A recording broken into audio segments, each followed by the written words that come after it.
नमस्कार दोस्तों, स्वागत है आपका स्टडी फॉर सिविल सर्विसेज में। यूपी पीसीएस 2025 के प्रीलिम्स के exact official syllabus plus latest and pattern के हिसाब से, यानी कि जो नया वाला पैटर्न चल रहा है, जिस तरह के क्वेश्चन आजकल पूछे जा रहे हैं, बिल्कुल एग्जैक्टली उसी नए पैटर्न को फॉलो करते हुए ये पूरी टेस्ट सीरीज बनाई है।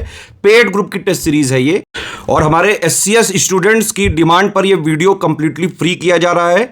आप लोग जो लोग पेड ग्रुप में ज्वाइन हैं वो तो वहीं से अटेम्प्ट वगैरह करें, ऐप वगैरह में हैं तो वहां से अटेम्प्ट कर लें। अदरवाइज जो लोग पेड ग्रुप नहीं ज्वाइन कर सकते हैं वो लोग ये वीडियो देखें, पूरा वीडियो देखें, हर क्वेश्चन को पॉज करके पहले उसका आंसर वगैरह जो है जरूर देने की कोशिश करें। टेस्ट सीरीज का फायदा आपको तभी मिल सकता है जब आप सबसे पहले एक पेपर और पेन लेके बैठ जाएं, ठीक है। हर एक क्वेश्चन को जैसे ही क्वेश्चन बताया जाए उसको पॉज करके अपना खुद पहले आंसर मार्क करें, फिर इसके वीडियो में जो बताया गया है उससे आप मैच करें, ठीक है। प्लस आपकी एक्यूरेसी कितनी है, कितने परसेंट आपके सही आ रहे हैं, ये स्कोर जरूर कमेंट करके बताइएगा, ठीक है। आप तक वीडियो पहुंचाने में बहुत सारा एफर्ट करना पड़ता है एससीएस की पूरी टीम को। कोशिश करें कि वीडियो को लाइक और शेयर जरूर करें, बहुत मेहनत लगती है हमको आप तक फ्री कंटेंट पहुंचाने में। अगर आप चाहते हैं कि हमारे फ्री इनिशिएटिव ऐसे ही लगातार चलते रहें, जैसे कि हम करंट अफेयर भी देते हैं, यूपी करंट भी देते हैं फ्री में, टेस्ट सीरीज भी देते हैं, पेड क्विज के भी वीडियो देते हैं, मेंस के भी मोस्ट एक्सपेक्टेड क्वेश्चन देते हैं, तो ऑलमोस्ट यूपी पीसीएस का चाहे जो है हो, चाहे आरओ का एग्जाम हो, बीओ के लिए हो, यूपी पीएससी के जितने एग्जाम्स हैं उनके लिए स्टडी फॉर सिविल सर्विसेज के यूट्यूब चैनल में बहुत ही सफिशिएंट कंटेंट पड़ा हुआ है, आप उसको जरूर देखें। एक जरूरी सूचना है आप लोगों के लिए, बीईओ की कंप्लीट सिलेक्शन तक की तैयारी का ग्रुप चल रहा है, आरओ का प्री प्लस मेंस का सिलेक्शन तक की तैयारी का ग्रुप चल रहा है, यूपी पीसीएस 2026 का भी प्री का मेंस का सिलेक्शन तक की तैयारी का ग्रुप हमने जो है स्टार्ट कर दिया। आप इसको ज्वाइन करके पूरी तैयारी एक ही जगह कर सकते हैं। अगर आप स्टडी फॉर सिविल सर्विसेज का कंप्लीट पेड ग्रुप ज्वाइन करते हैं, प्री का कंप्लीट और पूरा कंप्लीट मेंस का, तो आपकी पूरी सिलेक्शन तक की तैयारी उससे हो जाती है। कहीं से और कुछ नहीं पढ़ना है आपको, ना करंट आपको बाहर से पढ़ना है, ना टेस्ट लगाने अलग से, ना पेड क्विज वगैरह, सब कुछ आपको स्टडी फॉर सिविल सर्विसेज के पेड ग्रुप में ही मिलता रहेगा, जितना कि एग्जाम निकालने के लिए बेहद जरूरी है। यूपी पीसीएस 2024 का जो प्री वाला पेपर हुआ था वो ऐतिहासिक था, नए पैटर्न के हिसाब से था, लेकिन उसकी तैयारी स्टडी फॉर सिविल सर्विसेज ने अपने स्टूडेंट को साल भर पहले से ही करा दी थी। इवन आरओ 2023 का या फिर आरओ 2021 का जब पैटर्न बदला था उसकी तैयारी स्टडी फॉर सिविल सर्विसेज में हम पहले ही पेड ग्रुप में पूरी करा चुके थे, ठीक है। इसीलिए यूपी पीसीएस 2024 के प्री में सबसे ज्यादा सिलेक्शन हुए हैं स्टडी फॉर सिविल सर्विसेज के। इवन अगर आप प्री के क्वेश्चंस की बात करें, 150 क्वेश्चन जीएस में होते हैं जिससे कट ऑफ बनता है। कट ऑफ के लिए ज्यादा से ज्यादा 80, 85, 90 जो है आपको क्वेश्चन सही करने होते हैं नेट में। स्टडी फॉर सिविल सर्विसेज से यूपी पीसीएस 2024 में भी जो इतना कठिन पेपर था उसमें भी करीबन 120 क्वेश्चन आए थे, जो कट ऑफ निकालने से बहुत बहुत बहुत ज्यादा थे। टेस्ट सीरीज के ये जो वीडियोस हैं, इनकी सीरीज पूरी चलती रहेगी, लगातार एक के बाद एक आपके पास वीडियो आते जाते रहेंगे। इसकी प्लेलिस्ट भी बना दी गई है, ठीक है। वीडियो को देखें, पूरा अटेम्प्ट करें और अपना कमेंट जरूर बताइए कितना स्कोर आ रहा है आपके। Hello aspirants, welcome to study for civil services. इस सेशन में हम सेक्शनल टेस्ट 13 को कवर करेंगे, जिसमें हम इकोनॉमी से रिलेटेड क्वेश्चंस का डिस्कशन करेंगे। तो चलिए स्टार्ट करते हैं आज का इंपॉर्टेंट सेशन। अगर हम बात करें इसमें क्वेश्चन नंबर 1 की, तो आपको उसमें उत्तर प्रदेश बजट 2025-26 से संबंधित कुछ स्टेटमेंट दिए हैं, उसमें से आपको नॉट करेक्ट स्टेटमेंट इसके अंतर्गत फाइंड आउट करना है। अगर हम बात करें फर्स्ट स्टेटमेंट की, तो जो उत्तर प्रदेश सैनिक स्कूल है लखनऊ, तो उसके निर्माण के लिए 125 करोड़ इसके अंतर्गत एलोकेट किए गए हैं। इसके साथ ही सेकंड ऑप्शन में कहा गया है कि जो मुख्यमंत्री प्रस्तुता प्रोत्साहन योजना है, यानी कि chief minister apprenticeship promotion scheme, तो उसके लिए 100 करोड़ का इसके अंतर्गत प्रावधान किया गया है। इसके साथ ही अत्याधुनिक डिजिटल लाइब्रेरी की स्थापना, यानी कि state of the art digital library के लिए 80 करोड़ सैंक्शन किए गए हैं। इसके साथ ही अन्नपूर्णा भवन के लिए 200 करोड़ का इसके अंतर्गत प्रावधान किया गया है। अगर हम बात करें इसमें फर्स्ट स्टेटमेंट की, तो जो उत्तर प्रदेश सैनिक स्कूल लखनऊ के निर्माण के लिए 125 करोड़ नहीं बल्कि इसमें 25 करोड़ का प्रावधान किया गया है, इसलिए ये स्टेटमेंट इसके अंतर्गत रॉन्ग है। इसका आंसर हो जाएगा ए। इसके साथ ही अगर हम बात करें सेकंड क्वेश्चन की, तो इसमें आपको यूनियन बजट 2025-26 में इसमें टॉप सोर्सेस ऑफ रेवेन्यू, यानी कि राजस्व के शीर्ष स्रोत इसके अंतर्गत आपको बताने हैं। अगर हम बात करें इसके आंसर की, तो इसका आंसर हो जाएगा बोरोइंग एंड अदर लायबिलिटीज, यानी कि उधारी और अन्य देनदारियां। अगर हम बात करें इसके बाइफर्केशन के बारे में रेवेन्यू सोर्सेस के, तो इसमें जो बोरोइंग एंड अदर लायबिलिटीज है उनका जो परसेंटेज है इसके अंतर्गत 24% है। इसके साथ ही सेकंड में जो नंबर पर है वह है इनकम टैक्स, यानी कि 22% के साथ ही साथ इसमें जो जीएसटी और जो अदर टैक्सेस हैं उनका परसेंटेज इसमें 18% है। कॉर्पोरेट टैक्सेस का इसमें जो परसेंटेज है वह है 17% और जो नॉन टैक्स रिसीप्ट होती है उनका परसेंटेज इसके अंतर्गत है 9%। इसके साथ ही यूनियन जो एक्साइज ड्यूटी है यानी कि जो उत्पाद शुल्क होता है उसका परसेंटेज इसके अंतर्गत 5% इसमें रेवेन्यू सोर्स है। साथ ही साथ कस्टम ड्यूटी का इसमें जो परसेंटेज जो इसमें रेवेन्यू सोर्स है वह है 4% और जो अदर लायबिलिटी से संबंधित जो इसमें रेवेन्यू प्राप्त हुआ है उसका जो इसके अंतर्गत जो सोर्स है वह है 1%। इसके साथ ही अगर हम बात करें इसमें नेक्स्ट क्वेश्चन की, तो जो वित्त वर्ष 2025-26 के लिए जो भी जेंडर बजट विवरण है उसमें महिलाओं और बालिकाओं के कल्याण के लिए यानी कि welfare of women and girls के लिए इसके अंतर्गत कितना प्रावधान किया गया है। तो इसका आंसर है 4.49 लाख करोड़, यानी कि इसमें जो ऑप्शन हो जाएगा वो हो जाएगा बी। इसके साथ ही अगर हम बात करें इसमें नेक्स्ट क्वेश्चन की, तो नेक्स्ट क्वेश्चन में आपसे इनकरेक्ट ऑप्शन पूछा गया है। इसमें फर्स्ट ऑप्शन से कहा गया है कि जो 22 अनिवार्य फसलें यानी कि 22 जो मैंडेट क्रॉप्स हैं उसके लिए जो न्यूनतम समर्थन मूल्य यानी कि मिनिमम जो सपोर्ट प्राइस है इनके लिए दिया जाता है। इसके साथ ही जो शुगर केन है यानी कि जो गन्ने के लिए उचित एवं लाभकारी मूल्य यानी कि फेयर एंड रेम्युनरेटिव प्राइस यानी कि एफआरपी दिया जाता है। इसके साथ ही थर्ड स्टेटमेंट में कहा गया है कि जो 22 अनिवार्य फसलों में से 14 फसलें इसके अंतर्गत खरीफ की फसलें हैं, 6 फसलें इसमें रबी की फसलें हैं और 2 अन्य इसके अंतर्गत कॉमर्शियल क्रॉप्स यानी कि वाणिज्यिक फसलें इसके अंतर्गत शामिल हैं। अगर हम बात करें इन तीनों स्टेटमेंट की, तो तीनों स्टेटमेंट इसके अंतर्गत करेक्ट हैं और हमसे पूछा गया है इनकरेक्ट ऑप्शन, इसलिए इसका जो आंसर हो जाएगा नन ऑफ दिस यानी कि इनमें से कोई नहीं। इसके साथ ही अगर हम बात करें इसमें नेक्स्ट क्वेश्चन की, तो जो इकोनॉमिक सर्वे 2024-25 से संबंधित इसमें ऑप्शंस दिए गए हैं, इसमें से आपको गलत विकल्प का चयन करना है। अगर हम बात करें इसमें फर्स्ट ऑप्शन की, तो 2024 में जो भारत को दुनिया में सबसे अधिक विदेशी धन प्रेषण यानी कि रेमिटेंस इसके अंतर्गत सबसे ज्यादा प्राप्त हुआ $139 बिलियन का। इसके साथ ही आरबीआई के द्वारा जो वित्तीय समावेशन सूचकांक यानी कि फाइनेंशियल इंक्लूजन जो इंडेक्स निकाला जाता है ये इंक्रीज हुआ है 53.9 से 64.2। इसके साथ ही आरबीआई ने जो रेपो दर है 6.5 पर इसको स्थिर रखा है, जबकि जो कैश रिजर्व रेशियो है उसको घटाकर इसमें 4% कर दिया गया है। इसके साथ ही वित्त वर्ष 2025 के जो पहले 9 महीनों में जो कुल निर्यात रहा वस्तुओं और सेवाओं का ये रहा $602.6 बिलियन, जबकि अगर हम बात करें इसमें इंपोर्ट की तो ये रहा $682.2 बिलियन और इसमें जो वृद्धि दर्शाई है, ग्रोथ दर्शाई है, वह है 6.9%। अगर हम बात करें इन ऑप्शंस की, तो जो फर्स्ट ऑप्शन में दिया गया है कि 2024 में जो $139 बिलियन इसके अंतर्गत प्राप्त हुआ रेमिटेंस के रूप में, तो ये 139 नहीं है बल्कि $129 बिलियन है और हमसे रॉन्ग ऑप्शन पूछा गया है, इसलिए इसका जो आंसर हो जाएगा वह हो जाएगा ए। इसके साथ ही अगर हम बात करें नेक्स्ट क्वेश्चन की, तो इसमें जो वार्षिक बजट 2025-26 में एक तरफ इसमें मंत्रालय दिए गए हैं, दूसरी सूची 2 में इसके अंतर्गत जो भी उसमें बजट में एलोकेशन दिया गया है वह इसके अंतर्गत इसमें आपको मैच करना है। अगर हम बात करें फर्स्ट की, तो मिनिस्ट्री ऑफ एजुकेशन यानी कि शिक्षा मंत्रालय का जो बजट रहा वह एलोकेट किया गया है इसको 1,28,650 करोड़। इसके साथ ही रेलवे मंत्रालय का जो बजट रहा वह रहा 2,55,445 करोड़ रुपए। साथ ही साथ जल शक्ति मंत्रालय का जो बजट रहा वह रहा 99,503 करोड़ रुपए। इसके साथ ही इसमें जो मिनिस्ट्री ऑफ डिफेंस है उसका जो बजट एलोकेशन रहा वह रहा 6,81,210 करोड़ रुपए। अगर हम बात करें तो इसमें जो सेकंड बी है यानी कि 2413 ये इसका करेक्ट ऑप्शन है। इसके साथ ही अगर हम बात करें नेक्स्ट क्वेश्चन की, तो नेक्स्ट क्वेश्चन में केंद्रीय बजट 2025-26 में जो संशोधित जो नवीन कर संरचना है यानी कि जो रिवाइज्ड न्यू टैक्स स्ट्रक्चर है उससे संबंधित इसमें आपको ऑप्शन दिए गए हैं। अगर हम बात करें तो इसमें जो करेक्ट ऑप्शन फाइंड आउट करना है वह सही है ₹8 to 12 लाख और इसके लिए जो टैक्स पे करना होगा वह करना होगा 10%। अगर हम बात करें न्यू टैक्स स्ट्रक्चर की, तो इसके अंतर्गत जो 4 लाख तक की जो इनकम होगी उस पर नील टैक्स रहेगा। 4 से 8 लाख तक की अगर हम बात करें तो उस पर 5% टैक्स देना होगा। 8 से 12 लाख तक की अगर हम बात करें तो उस पर 10% टैक्स देना होगा। साथ ही साथ इसमें 12 से 16 लाख तक की अगर हम बात करें तो इसमें 15% टैक्स की लायबिलिटी रहेगी। 16 to 20 लाख की अगर हम बात करें तो इसमें 20% टैक्स दे होगा। साथ ही साथ 20 से 24 की अगर हम बात करें तो इसमें 25% टैक्स देना होगा। इसके साथ ही अगर 24 लाख से अगर ऊपर होता है तो 30% इसमें टैक्स वसूला जाएगा। तो इन ऑप्शंस के हिसाब से इसका जो आंसर हो जाएगा वह होगा ए। इसके साथ ही अगर हम बात करें इसमें नेक्स्ट क्वेश्चन की, तो इसमें कुछ विकल्प दिए गए हैं, उसमें से आपको सही विकल्प चुनना है। इसमें फर्स्ट में कहा गया है कि जो बजट का हिसाब किताब होता है यानी कि जो बजट अकाउंट इसके अंतर्गत जो ऑडिट किया जाता है उसकी जांच की जाती है भारतीय संसद की जो सार्वजनिक लेखा समिति यानी कि पब्लिक अकाउंट कमेटी के द्वारा। इसके साथ ही सेकंड स्टेटमेंट में कहा गया है कि भारत में जो स्थानांतरित खेती है उसके अंतर्गत जो भूमि का प्रतिशत है वह नागालैंड राज्य में सबसे अधिक है। इसमें कहा गया है कि जो सिप्टिक कल्टीवेशन की जो हाईएस्ट परसेंटेज ऑफ लैंड है वह नागालैंड के अंतर्गत है। इसके साथ साथ ही जो हिंदू वृद्धि दर होती है उसको राष्ट्रीय आय की वृद्धि से संबंधित इसको किया जाता है।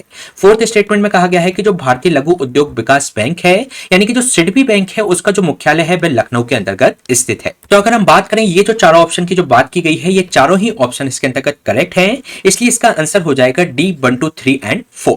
इसके साथ ही अगर हम बात करें नेक्स्ट क्वेश्चन की तो इसमें ऐसा कहा गया है कि कौन सा राज्य है जिसमें सैनिटरी पैड के लिए छात्राओं के बैंक खातों में जो राशि भेजने वाला देश का पहला राज्य होगा। यानी कि इसके अंतर्गत जो भी सैनिटरी पैड से संबंधित जो राशि होगी डायरेक्टली बैंक अकाउंट में भेजी जाएगी वहां की लड़कियों के। तो इसमें कौन सा राज्य इसके अंतर्गत प्रथम बना है? तो इसमें जो फर्स्ट जो राज्य बना है वह है मध्य प्रदेश। तो इसका जो आंसर हो जाएगा वह हो जाएगा ए। इसके साथ ही अगर हम बात करें इसमें नेक्स्ट क्वेश्चन की तो इसमें से कौन सा केंद्रीय संगठन है यानी कि कौन सी सेंट्रल ऑर्गेनाइजेशन है उसने रिसेंटली अंतर्दृष्टि नाम से एक वित्तीय समावेशन डैशबोर्ड यानी कि फाइनेंशियल इंक्लूजन डैशबोर्ड इसके अंतर्गत लॉन्च किया है। अगर हम बात करें तो इसकी जो रिजर्व बैंक ऑफ इंडिया के द्वारा इसको लॉन्च किया गया है यानी कि भारतीय रिजर्व बैंक के द्वारा। इसके साथ ही अगर हम बात करें इसमें नेक्स्ट क्वेश्चन की तो इसमें आपको इनकरेक्ट ऑप्शन फाइंड आउट करना है। फर्स्ट स्टेटमेंट में आपसे कहा गया है कि जो भारतीय रिजर्व बैंक है उसने हाल ही में first loss default guarantee framework को इसके अंतर्गत लॉन्च किया है। इसके साथ ही सेकंड स्टेटमेंट में कहा गया है कि ये जो फिनटेक को बैंकों और जो नॉन बैंकिंग जो फाइनेंशियल कंपनियां होती हैं उनके साथ साझेदारी करने की इसके अंतर्गत अनुमति देता है। इसके साथ ही अगर हम बात करें इसका जो उद्देश्य है first loss default guarantee framework का, इसमें जो डिजिटल ऋण जो पारिस्थितिकी तंत्र है उसको सुदृढ़ करना है। साथ ही साथ इसमें जो डेटा टेक जो नॉन बैंकिंग जो फाइनेंशियल कंपनियां हैं और जो फिनटेक के लिए जो सकारात्मक इसको माना गया है यानी कि इसको पॉजिटिव माना गया है for the data tech non banking financial जो कंपनीज होती हैं और जो फिनटेक होती हैं उनके लिए। तो अगर हम बात करें इन ऑप्शंस की तो इसमें जो तीनों ऑप्शंस दिए गए हैं वे करेक्ट हैं और इनसे में हमसे पूछा गया है इनकरेक्ट ऑप्शन, तो इसलिए इसका आंसर हो जाएगा डी नन ऑफ दिस यानी कि इनमें से कोई नहीं। इसके साथ ही अगर हम बात करें नेक्स्ट क्वेश्चन की तो इसमें आपको करेक्ट ऑप्शन फाइंड आउट करना है। फर्स्ट स्टेटमेंट में कहा गया है कि जो सिक्किम विश्व का पहला राज्य है जो कि 100% ऑर्गेनिक है।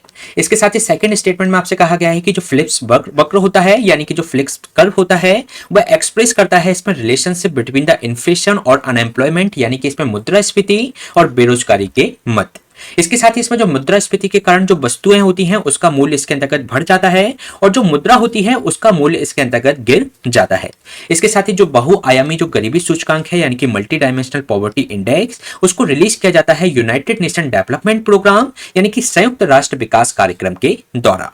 तो अगर हम बात करें चारों स्टेटमेंट की तो चारों ऑप्शन इसके अंतर्गत करेक्ट हैं, इसलिए इसका जो आंसर हो जाएगा डी 1, 2, 3 एंड 4। इसके साथ ही अगर हम बात करें इसमें नेक्स्ट क्वेश्चन की तो नेक्स्ट क्वेश्चन में आपसे अपस्फीति यानी कि डिसइन्फ्लेशन से संबंधित इसमें करेक्ट ऑप्शन आपको फाइंड आउट करना है। अगर हम बात करें फर्स्ट ऑप्शन की तो ये एक आर्थिक प्रक्रिया है जिसमें जो मुद्रास्फीति की जो दर होती है इसके अंतर्गत घटती है यानी कि इन्फ्लेशन की तो स्थिति होती है लेकिन जो इन्फ्लेशन है उसकी जो दर होती है इसके अंतर्गत डिक्रीज हो जाती है।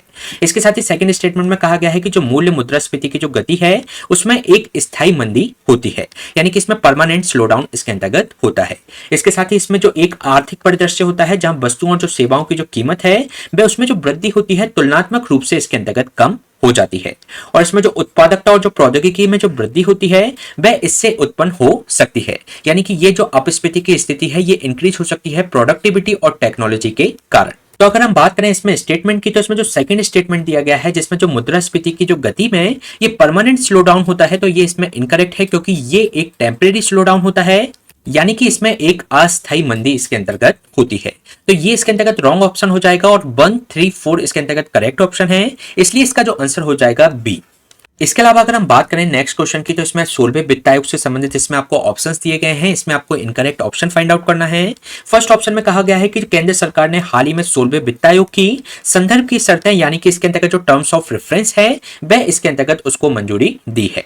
इसके साथ ही सेकंड स्टेटमेंट में कहा गया है कि जो 16वें वित्त आयोग की जो इसमें शुरुआत होगी 1 अप्रैल 2028 से होगी और 5 साल की अवधि के लिए यह होगा और इसमें अपनी रिपोर्ट इसको प्रस्तुत करनी है 31 अक्टूबर 2025 तक। थर्ड स्टेटमेंट में कहा गया है कि जो 16वें वित्त आयोग ने भारत की जो संचित निधि से राज्यों के राजस्व की जो सहायता अनुदान है या जो राज्यों को भुगतान की जाने वाली राशि को नियंत्रित करने वाले प्रिंसिपल्स इसके अंतर्गत सिफारिश किए जाते हैं। इसके साथ ही फोर्थ स्टेटमेंट में कहा गया है कि 16वें वित्त आयोग ने जो पंचायतों और जो नगर पालिकाओं के जो संसाधनों की पूर्ति के लिए जो भी आवश्यक इसके अंतर्गत रिसोर्सेज की आवश्यकता होती है और जो राज्य के वित्त आयोग द्वारा की गई सिफारिशों पर आधारित होते हैं तो उसकी रिकमेंडेशन इसके द्वारा दी जाती है।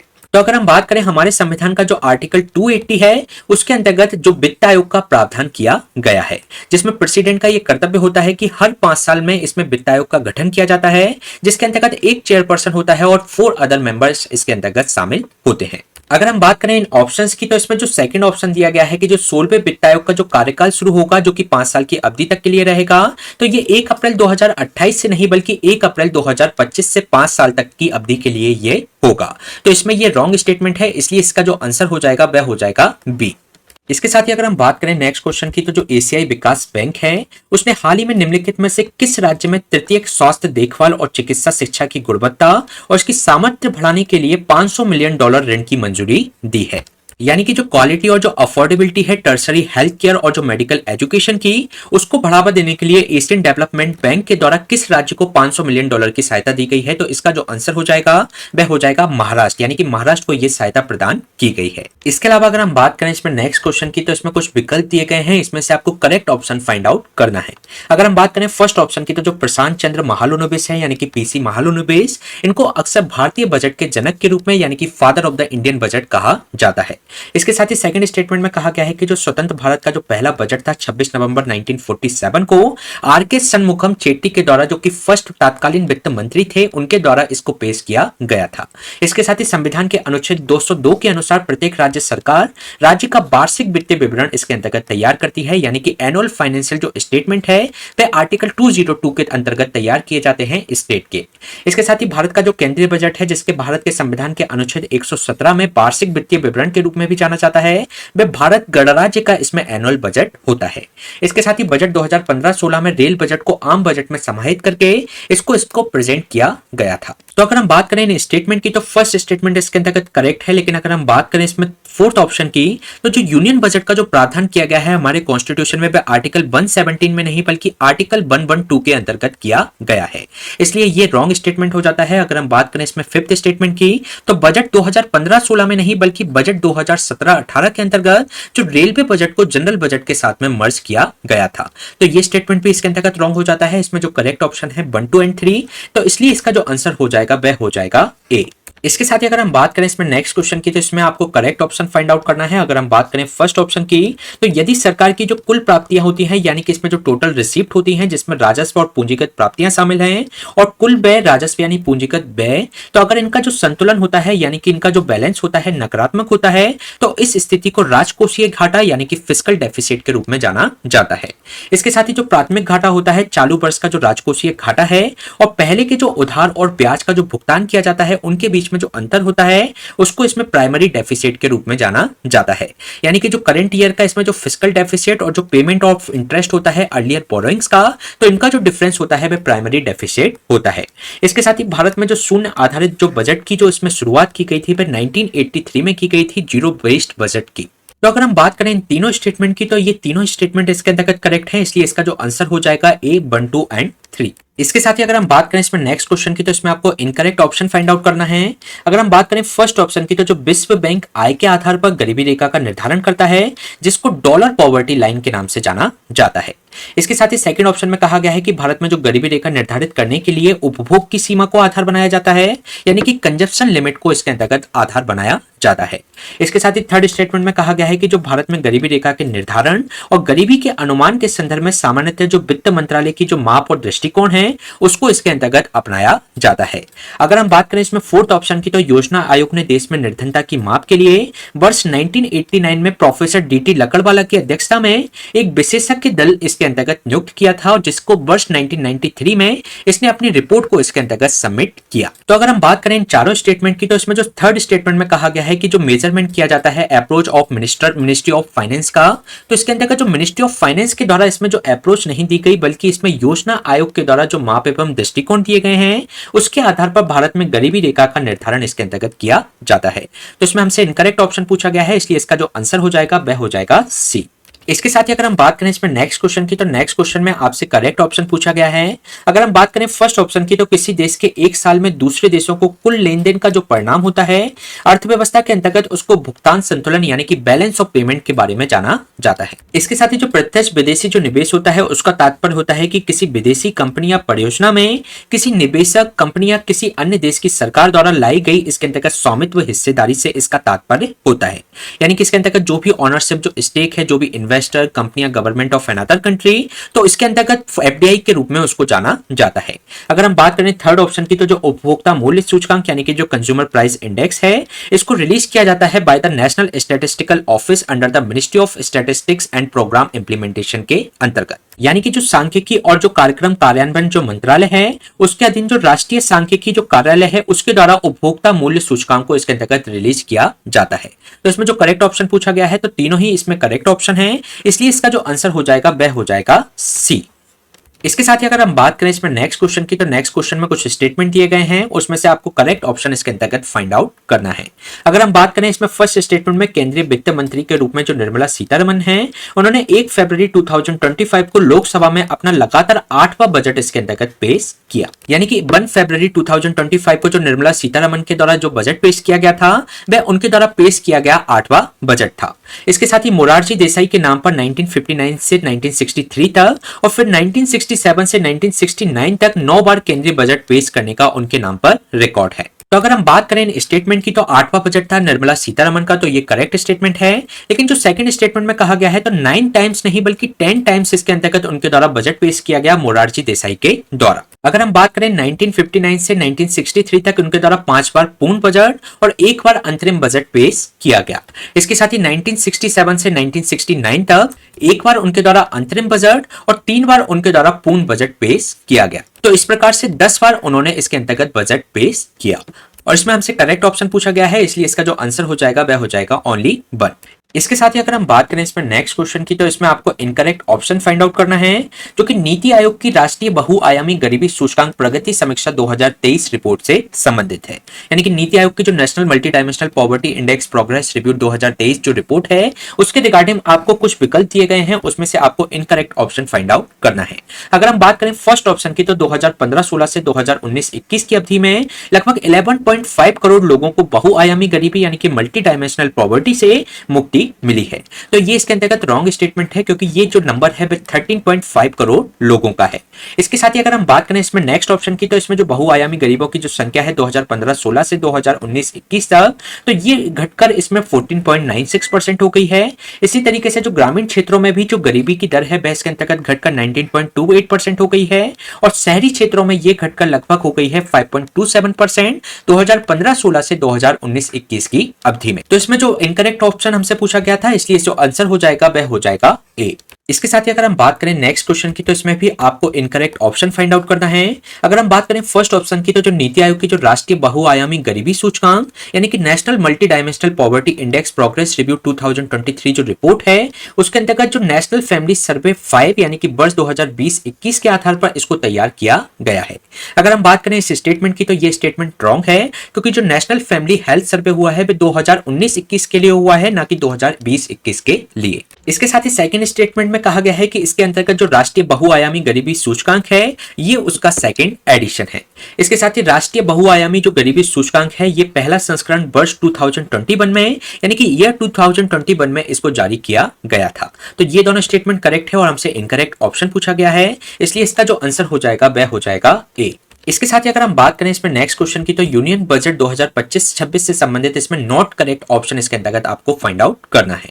अगर हम बात करें फर्स्ट स्टेटमेंट की, तो 2024-25 में देश का जो वास्तविक सकल घरेलू उत्पाद है यानी कि ग्रॉस डोमेस्टिक प्रोडक्ट, तो ये 2024-25 में 6.4% था। इसके साथ ही यूनियन बजट 2025-26 में सबका साथ सबका विकास और सबका विश्वास थीम को रखा गया है। संविधान के अनुच्छेद 112 के अनुसार सरकार को प्रत्येक वित्तीय वर्ष के लिए 1 अप्रैल से 31 मार्च तक इसमें जो भी अनुमानित जो प्राप्तियां होती हैं उनके जो एक्सपेंडिचर होते हैं उसका विवरण संसद के समक्ष इसके अंतर्गत पेश करना होता है। इसके साथ ही फोर्थ स्टेटमेंट में कहा गया है कि जो नागरिकों को जो नई कर व्यवस्था है उसके अंतर्गत प्रति वर्ष अगर वे 12 लाख पर ईयर इसके अंतर्गत कमाते हैं तो उसको उस पर किसी भी तरीके का इनकम टैक्स देना नहीं होगा। तो अगर हम बात करें इसमें सेकंड स्टेटमेंट की, तो इसकी जो थीम है सबका साथ सबका विकास और सबका विश्वास नहीं, बल्कि इसकी जो थीम रखी गई है केवल रखी गई है सबका विकास। तो इसमें हमसे गलत कथन पूछा गया है, तो इसका आंसर हो जाएगा बी। इसके साथ ही अगर हम बात करें इसमें नेक्स्ट क्वेश्चन की, तो इसमें आपको आर्थिक सर्वेक्षण 2024-25 से संबंधित इसमें इनकरेक्ट ऑप्शन इसके अंतर्गत फाइंड आउट करना है। अगर हम बात करें इसमें फर्स्ट ऑप्शन की, तो इस वर्ष का जो आर्थिक सर्वेक्षण है भारत के मुख्य आर्थिक सलाहकार बी अनंथा नागेश्वरन और उनकी टीम के द्वारा इसको तैयार किया गया है। इसके साथ ही सेकंड ऑप्शन में कहा गया है कि जो आर्थिक सर्वेक्षण के अनुसार वित्त वर्ष 2026 में जो वास्तविक जीडीपी वृद्धि के लिए लगभग 6.3 से 6.8 के बीच इसका रहने का एस्टिमेट किया गया है। इसके साथ ही थर्ड स्टेटमेंट में कहा गया है कि जो आर्थिक सर्वेक्षण है 2024-25 का, इसको 11 चैप्टर के अंतर्गत डिवाइड किया गया है।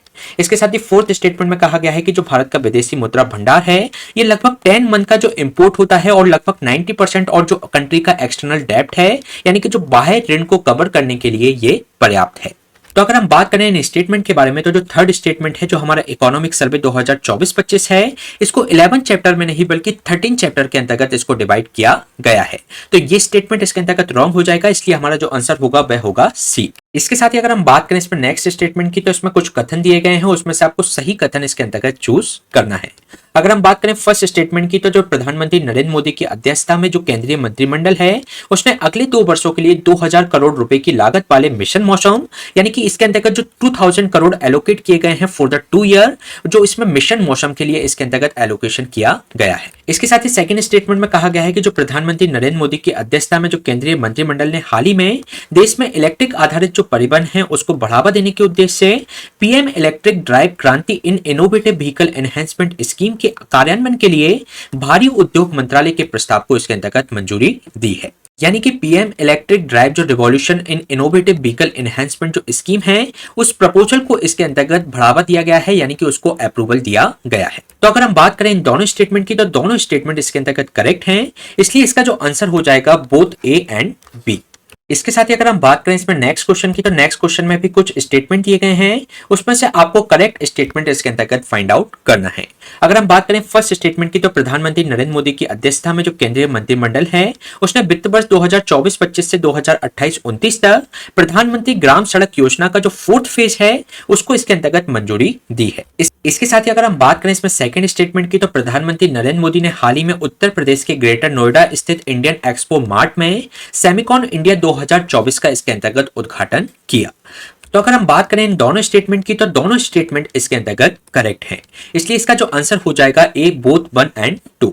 इसके साथ ही अगर हम बात करें नेक्स्ट क्वेश्चन की, तो इसमें उत्तर प्रदेश के संदर्भ में आपको कुछ कथन दिए गए हैं, उस पर आपको विचार करना है। अगर हम बात करें फर्स्ट स्टेटमेंट की, तो जो उत्तर प्रदेश रियल एस्टेट विनियामक प्राधिकरण यानी कि यूपी रेरा है उसने रिसेंटली अपने पोर्टल पर लगभग 400 परियोजनाओं को ब्लॉक कर दिया है, क्योंकि इसके जो डेवलपर्स थे वह इससे संबंधित जो आवश्यक भूमि रिकॉर्ड है, नक्शे या दोनों इसके अंतर्गत अपलोड करने में विफल रहे। इसके साथ ही सेकंड स्टेटमेंट में कहा गया है कि उत्तर प्रदेश सरकार ने हाल ही में जो भूस्खलन जो प्रभावित जो वायनाड जिले है उसमें इसके अंतर्गत राहत और पुनर्वास प्रयासों के लिए सहायता के लिए केरल सरकार को 10 करोड़ रुपए के इसके अंतर्गत मंजूर किए हैं। यानी कि वायनाड जिले में उसके अंतर्गत रिलीफ एंड रिहेबिलिटेशन एफर्ट्स के लिए यूपी गवर्नमेंट के द्वारा 10 करोड़ की राशि दी गई है। तो अगर हम बात करें इन दोनों स्टेटमेंट की, तो दोनों स्टेटमेंट इसके अंतर्गत करेक्ट हैं, इसलिए इसका जो आंसर हो जाएगा 1 और 2 दोनों। इसके साथ ही अगर हम बात करें इसमें नेक्स्ट क्वेश्चन की, तो नेक्स्ट क्वेश्चन में जो प्रधानमंत्री नरेंद्र मोदी की अध्यक्षता में केंद्रीय मंत्रिमंडल ने 19 जून 2024 को वाराणसी में लाल बहादुर शास्त्री अंतर्राष्ट्रीय हवाई अड्डे के लिए कितनी धनराशि की अनुमानित लागत का एक व्यापक विकास परियोजना इसके अंतर्गत रिलीज की है। यानी कि लाल बहादुर शास्त्री इंटरनेशनल जो एयरपोर्ट है वाराणसी में, उसमें एस्टिमेट कॉस्ट ऑफ इसके अंतर्गत कितना अमाउंट इसके अंतर्गत सैंक्शन किया गया है। तो अगर हम बात करें इसके आंसर की, तो इसमें जो लगभग 2869.65 करोड़ इसके अंतर्गत सैंक्शन किए गए हैं। इसके साथ ही अगर हम बात करें इस विकास योजना के लक्ष्य के बारे में, तो जो अभी हैंडलिंग क्षमता है इस एयरपोर्ट की 3.9 मिलियन पैसेंजर पर एनम, तो इसकी जो क्षमता को बढ़ाकर इसको 9.9 मिलियन पैसेंजर पर एनम इसको करना है। और अगर हम बात करें इसकी जो देखरेख कौन करेगा इस योजना की, तो ये की जाएगी एयरपोर्ट अथॉरिटी ऑफ इंडिया के द्वारा। इसके साथ ही अगर हम बात करें इसमें नेक्स्ट क्वेश्चन की, जो कि रिलेटेड है इकोनॉमिक सर्वे 2024-25 से संबंधित, इसमें फर्स्ट स्टेटमेंट में दिया गया है कि जो अंतर्राष्ट्रीय मुद्रा कोष है IMF द्वारा 2024-25 में वैश्विक अर्थव्यवस्था के लिए क्रमशः 3.2% और 2025 में 3.3% की जो इसमें एस्टिमेट की गई है ग्रोथ को, इसके साथ ही वित्त वर्ष 2025 यानी कि 2024-25 में भारत की जो रियल जीडीपी होगी यानी कि वास्तविक जीडीपी वह एस्टिमेट की गई है 6.4%। इसके साथ ही थर्ड स्टेटमेंट में कहा गया है कि वित्त वर्ष 2025 में 7.2% की दर से जो भी हमारा सर्विस सेक्टर है एक फास्टेस्ट ग्रोइंग सेक्टर है इसके अंतर्गत। तो अगर हम बात करें इन तीनों स्टेटमेंट के बारे में तो ये तीनों ही स्टेटमेंट इसके अंतर्गत करेक्ट हैं, इसलिए इसका जो आंसर हो जाएगा D, all of the above. इसके साथ ही अगर हम बात करें इसमें नेक्स्ट क्वेश्चन की तो जो बजट अनुमान है 2025-26 के बारे में, इसमें पेयर्स दिए गए हैं, तो इसमें से आपको ये बताना है कि कौन सा युग्म इसके अंतर्गत सही नहीं है। अगर हम बात करें इसमें फर्स्ट पेयर की तो उसमें उधार के अलावा कुल प्राप्तियां यानी कि total received other than the borrowings, तो इसमें कहा गया है 34.96 लाख करोड़। इसके साथ ही जो टोटल एक्सपेंडिचर है इसमें 50.56 लाख करोड़ और जो राजकोषीय घाटा है वह हमारी जीडीपी का ये है 4.2%। इसके साथ ही शुद्ध कर प्राप्तियां हैं यानी कि नेट टैक्स रिसीव्ड, तो ये बताई गई है इसमें 28.37 लाख करोड़। तो अगर हम बात करें इसमें थर्ड ऑप्शन की तो इसमें जो राजकोषीय घाटा की जो बात की गई है कि 4.2% नहीं ये 4.4% है हमारी जीडीपी का, तो हमसे इसमें इनकरेक्ट ऑप्शन पूछा गया है, तो इसका जो आंसर हो जाएगा वह हो जाएगा सी। इसके साथ ही अगर हम बात करें इसमें सेकंड क्वेश्चन की तो इसमें जो भारतीय रेल मंत्रालय और किस भारतीय प्रौद्योगिकी संस्थान ने हाल ही में भारतीय रेलवे सिग्नल इंजीनियरिंग और दूरसंचार संस्थान में 5G टेस्ट बेड स्थापित करने के लिए एक समझौता ज्ञापन पर हस्ताक्षर किए हैं, यानी कि जो मिनिस्ट्री ऑफ इंडियन रेलवे है और किस आईआईटी के द्वारा इसमें रिसेंटली साइन किया गया है एमओयू यानी कि मेमोरेंडम ऑफ अंडरस्टैंडिंग, जो कि इंडिया का जो 5G टेस्ट बेड है Indian railway institute of signal engineering and telecommunication के अंतर्गत इसको स्थापित किया जाएगा। तो अगर हम बात करें इसमें जो आईआईटी मद्रास है जिसके साथ ये एमओयू साइन किया गया है। इसके साथ ही अगर हम बात करें इसमें नेक्स्ट क्वेश्चन की तो नेक्स्ट क्वेश्चन में कुछ स्टेटमेंट दिए हैं, उसमें से आपको करेक्ट स्टेटमेंट फाइंड आउट करना है। अगर हम बात करें इसमें जो international financial service centre authority है उसने हाल ही में वैश्विक स्थायी पूंजी प्रवाह की गतिशीलता बढ़ाने के लिए जलवायु नीति पहल भारत यानी कि क्लाइमेट पॉलिसी इनिशिएटिव भारत के साथ में एक समझौता ज्ञापन पर हस्ताक्षर किए हैं। इसके साथ ही सेकंड स्टेटमेंट में कहा गया है कि जो अंतर्राष्ट्रीय वित्तीय सेवा केंद्र प्राधिकरण है वह अंतर्राष्ट्रीय वित्तीय सेवा केंद्र प्राधिकरण अधिनियम 2019 के अंतर्गत एक गैर वैधानिक प्राधिकरण है जिसका उद्देश्य है कि अंतर्राष्ट्रीय वित्तीय सेवा केंद्रों में वित्तीय उत्पादों, वित्तीय सेवाओं और वित्तीय संस्थानों को विकसित कर और उनको विनियमित करना है। इसके साथ ही अंतर्राष्ट्रीय वित्तीय सेवा केंद्र जो प्राधिकरण है इसका लक्ष्य है कि एक मजबूत वैश्विक जुड़ाव इसके अंतर्गत विकसित करना और जो भी हमारी भारतीय अर्थव्यवस्था की जो जरूरतें हैं उसको पूरे क्षेत्र के लिए एक अंतर्राष्ट्रीय वित्तीय मंच के रूप में काम करना है। तो अगर हम बात करें इसमें सेकंड स्टेटमेंट के बारे में तो जो इसमें international financial service centre authority act है 2019 के अंतर्गत international financial service centre authority का गठन इसके अंतर्गत किया गया है। तो ये एक नॉन स्टैट्यूटरी नहीं बल्कि ये एक स्टैट्यूटरी बॉडी है। इसके कारण से इसमें जो सेकंड स्टेटमेंट है वह रॉन्ग हो जाता है और इसमें जो 1 और जो 3 स्टेटमेंट है वह करेक्ट है, इसलिए इसका जो आंसर हो जाएगा केवल 1 और 3 सही है। इसके साथ ही अगर हम बात करें इसमें नेक्स्ट ऑफ क्वेश्चन की तो इसके अंतर्गत जो यूनियन बजट 2025-26 से संबंधित ये क्वेश्चन है जिसमें फर्स्ट स्टेटमेंट में कहा गया है कि बजट में 12 महत्वपूर्ण खनिजों को बेसिक कस्टम ड्यूटी यानी कि बीसीडी से पूरी तरीके से छूट दे दी गई है। इसके साथ ही सेकंड ऑप्शन में कहा गया है कि जो आयातित दवाइयों पर छूट देते हुए जो भी कैंसर है, दुर्लभ बीमारियां और जो संचारी बीमारियां हैं और 38 जीवन रक्षक दवाओं को बेसिक कस्टम ड्यूटी को पूरी तरीके से इसके अंतर्गत छूट दे दी गई है। तो अगर हम बात करें इसमें फर्स्ट स्टेटमेंट की तो फर्स्ट स्टेटमेंट में जो 12 इंपॉर्टेंट जो मिनरल्स हैं उनको कंप्लीटली इसमें एग्जेम्प्ट कर दिया गया है, तो ये इसके अंतर्गत करेक्ट स्टेटमेंट है।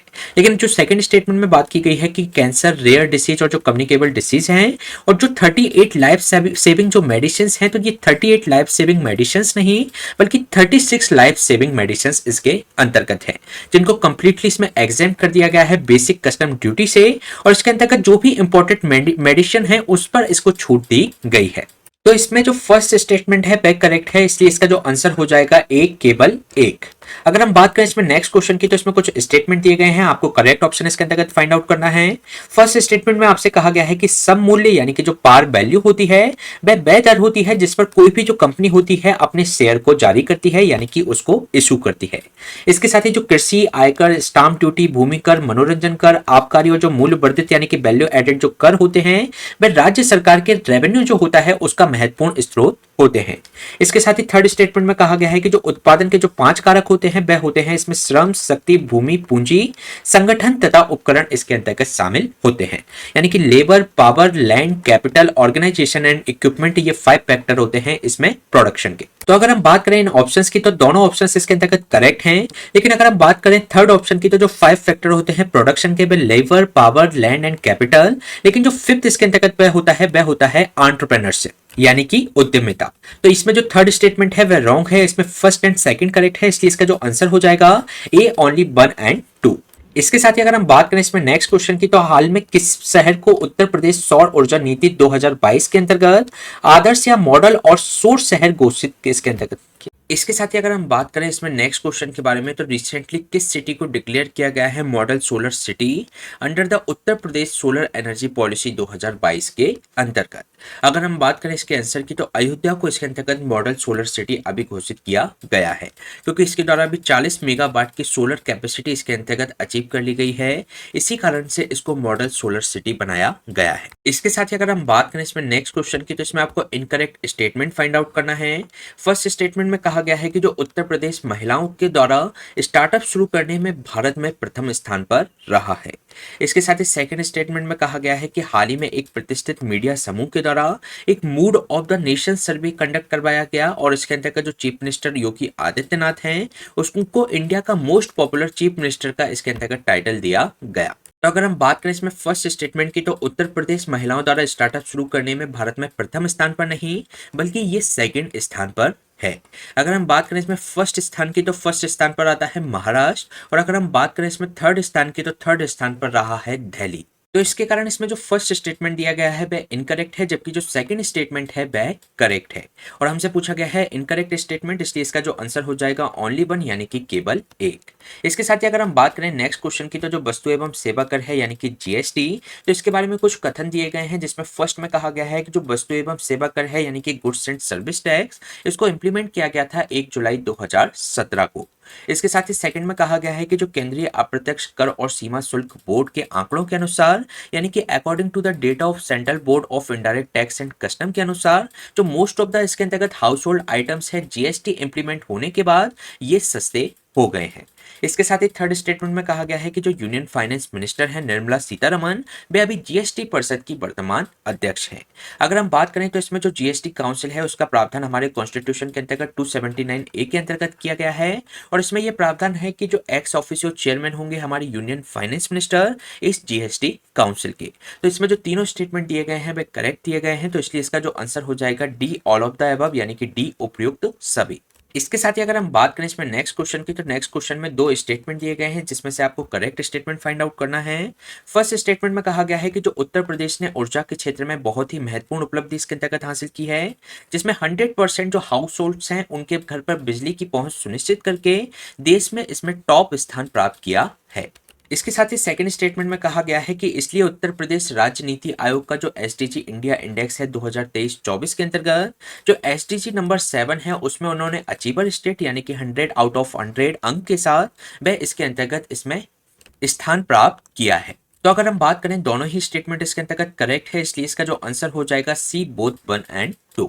इसके साथ ही अगर हम बात करें इसमें नेक्स्ट क्वेश्चन की तो नेक्स्ट क्वेश्चन में कुछ स्टेटमेंट दिए गए हैं जो कि रिलेटेड है नीति आयोग के एसडीजी इंडेक्स 2023-24 के अंतर्गत, जिसमें फर्स्ट स्टेटमेंट में कहा गया है कि 2018 और 2023-24 के बीच सबसे तेजी से आगे बढ़ने वाला राज्य इसके अंतर्गत उत्तर प्रदेश है। इसके साथ ही उत्तर प्रदेश 67 आउट ऑफ 100 के समग्र अंकों के साथ फ्रंट रनर श्रेणी वाला इसके अंतर्गत राज्य बन गया है। इसके साथ ही थर्ड में कहा गया है कि जो किफायती एवं स्वच्छ ऊर्जा इंडेक्स है एसडीजी संख्या 7 में इसमें उत्तर प्रदेश ने जो स्कोर किया है 100 आउट ऑफ 100 के अंक के साथ वह देश के अंतर्गत इसमें फर्स्ट रैंक पर रहा है। इसके साथ ही फोर्थ स्टेटमेंट में कहा गया है कि उत्तर प्रदेश एक श्रेणी में अचीवर और 6 श्रेणियों में इसके अंतर्गत परफॉर्मर 7 श्रेणियों में परफॉर्मर और 6 श्रेणियों में ये फ्रंट रनर रहा है। तो अगर हम बात करें ये जो चारों स्टेटमेंट दिए गए हैं वह इसके अंतर्गत करेक्ट है, इसलिए इसका जो आंसर हो जाएगा C1 2 3 एंड 4। इसके साथ ही अगर हम बात करें इसमें नेक्स्ट क्वेश्चन की, तो इसमें जो केंद्रीय बजट 2025-26 से संबंधित कुछ स्टेटमेंट दिए गए हैं। फर्स्ट स्टेटमेंट में कहा गया है कि 5 लाख महिलाओं, अनुसूचित जातियों और अनुसूचित जनजातियों के जो प्रथम लाभार्थी जो उद्यमियों के लिए अगले 5 वर्षों के दौरान इसमें 2 करोड़ रुपए तक का सावधि ऋण उपलब्ध कराने की एक नई योजना की घोषणा की गई है। इसके साथ ही इसमें जो विस्तारित कार्य क्षेत्र और 10,000 करोड़ रुपए के जो नए अंशदान के साथ निधियों के एक नए कोष की इसके अंतर्गत स्थापना की गई है। इसके साथ ही बिहार में जो पश्चिमी कोसी जो नहर है ईआरएम परियोजना के लिए वित्तीय सहायता इसके अंतर्गत प्रदान की जाएगी, यानी कि जो बेस्ट कोसी कैनाल है ईआरएम प्रोजेक्ट इन बिहार, तो उसके लिए फाइनेंशियल असिस्टेंस इसके अंतर्गत प्रोवाइड करवाया जाएगा। इसके साथ ही चुनौती मोड के जरिए राज्यों की जो भागीदारी से देश में लगभग 100 शीर्ष पर्यटन स्थलों को इसके अंतर्गत विकसित किया जाएगा। अगर हम बात करें इसमें फोर्थ स्टेटमेंट की, तो इसमें 100 tourist destination in the country नहीं बल्कि 50 सीरीज इसके अंतर्गत जो डेस्टिनेशन होंगे इन द कंट्री इसमें डेवलप किए जाएंगे with the participation of state through the challenge mode के माध्यम से। तो ये स्टेटमेंट इसके अंतर्गत रॉन्ग है। बाकी जो 3 स्टेटमेंट दिए गए हैं इसके अंतर्गत वे करेक्ट हैं, इसलिए इसका जो आंसर हो जाएगा बी ओनली 1, 2 एंड 3। इसके साथ ही अगर हम बात करें इसमें नेक्स्ट क्वेश्चन की, तो नेक्स्ट क्वेश्चन में आपसे कुछ स्टेटमेंट दिए गए हैं, उसमें आपको बताना है कि कौन सा इसके अंतर्गत करेक्ट है। अगर हम बात करें फर्स्ट स्टेटमेंट की, तो विदेशी मुद्रा प्रबंधन अधिनियम 1999, इसमें फॉरेन एक्सचेंज मैनेजमेंट एक्ट 1999, इसके साथ ही भारतीय प्रतिभूति और विनिमय बोर्ड अधिनियम 1992 का, यानी कि जो सेबी अधिनियम 1992 का, भारतीय रिजर्व बैंक अधिनियम 1934। तो ये जो तीनों ही स्टेटमेंट दिए गए हैं वे करेक्ट हैं, तो इसलिए इसका जो आंसर हो जाएगा ए 1, 2 एंड 3। इसके साथ ही अगर हम बात करें इकोनॉमिक सर्वे से रिलेटेड इसमें स्टेटमेंट दिए गए हैं। आर्थिक समीक्षा 2024-25 की जो प्रस्तावना में गैर विनियमन को आर्थिक समीक्षा की थीम के रूप में रेखांकित किया गया है, यानी कि इसमें जो इकोनॉमिक सर्वे है 2024-25 का, उसमें डी रेगुलेशन को थीम बनाया गया है इकोनॉमिक सर्वे की। इसके साथ ही सेकंड स्टेटमेंट में कहा गया है कि जो बीपो रिपोर्ट है 2022 के अनुसार भारत वैश्विक स्तर पर 10 पेटेंट दाखिल करने वाले कार्यालयों में वे 6ठे स्थान पर रहा है, यानी कि 6th रैंक रही है भारत में top 10 patent filing office globally के अंतर्गत। तो इसमें दोनों ही स्टेटमेंट इसके अंतर्गत करेक्ट हैं, इसलिए इसका जो आंसर हो जाएगा सी बोथ 1 एंड 2। इसके साथ ही अगर हम बात करें इसमें नेक्स्ट क्वेश्चन की, तो नेक्स्ट क्वेश्चन में कहा गया है कि इसमें से इकोनॉमिक सर्वे 2024-25 में कुछ इसमें कथन दिए गए हैं, तो इसमें से कौन सा कथन सही नहीं है। अगर हम बात करें इसमें फर्स्ट स्टेटमेंट में कहा गया है कि जो बेरोजगारी दर है 2017-18 में, तो इसमें 6% की तुलना में घटकर ये 2023-24 में 3.2% रह जाने के साथ जो भारतीय श्रम बाजार के संकेतकों में इसके अंतर्गत सुधार हुआ है, यानी कि जो अनएम्प्लॉयमेंट रेट है उसमें डिक्रीमेंट आया है 6% से ये 3.2% रह गई है 2023-24 में। इसके साथ ही सेकंड स्टेटमेंट में कहा गया है कि 10 से 24 वर्ष के आयु वर्ग में लगभग 26% जनसंख्या होने के साथ भारत वैश्विक स्तर पर सबसे युवा राष्ट्रों में से एक के तौर पर विशेष जनसांख्यिकी अवसर के मुहाने पर इसके अंतर्गत है, यानी कि भारत के पास जो स्पेशल डेमोग्राफिक अपॉर्चुनिटी इसके अंतर्गत विद्यमान है। इसके साथ ही महिला उद्यमशीलता को प्रोत्साहन देते हुए सरकार ने आसान ऋण, विपणन समर्थन और कौशल विकास और महिला स्टार्टअप्स को समर्थन देने के लिए कई पहलों की शुरुआत इसके अंतर्गत की है, जिसमें वुमेन एंटरप्रेन्योरशिप को इसके अंतर्गत कई सारे इनिशिएटिव जैसे कि इजी लोन उनको प्रोवाइड कराया जाएगा, मार्केटिंग सपोर्ट, स्किल डेवलपमेंट और सपोर्ट दिया जाएगा स्टार्टअप से संबंधित। तो ये जो तीनों स्टेटमेंट दिए गए हैं इसके अंतर्गत करेक्ट है, इसलिए इसका जो आंसर हो जाएगा इसमें नन ऑफ दीज, क्योंकि सारे स्टेटमेंट करेक्ट है और हमसे इनकरेक्ट स्टेटमेंट इसके अंतर्गत पूछा गया है, तो इसका जो आंसर हो जाएगा डी, इनमें से कोई नहीं।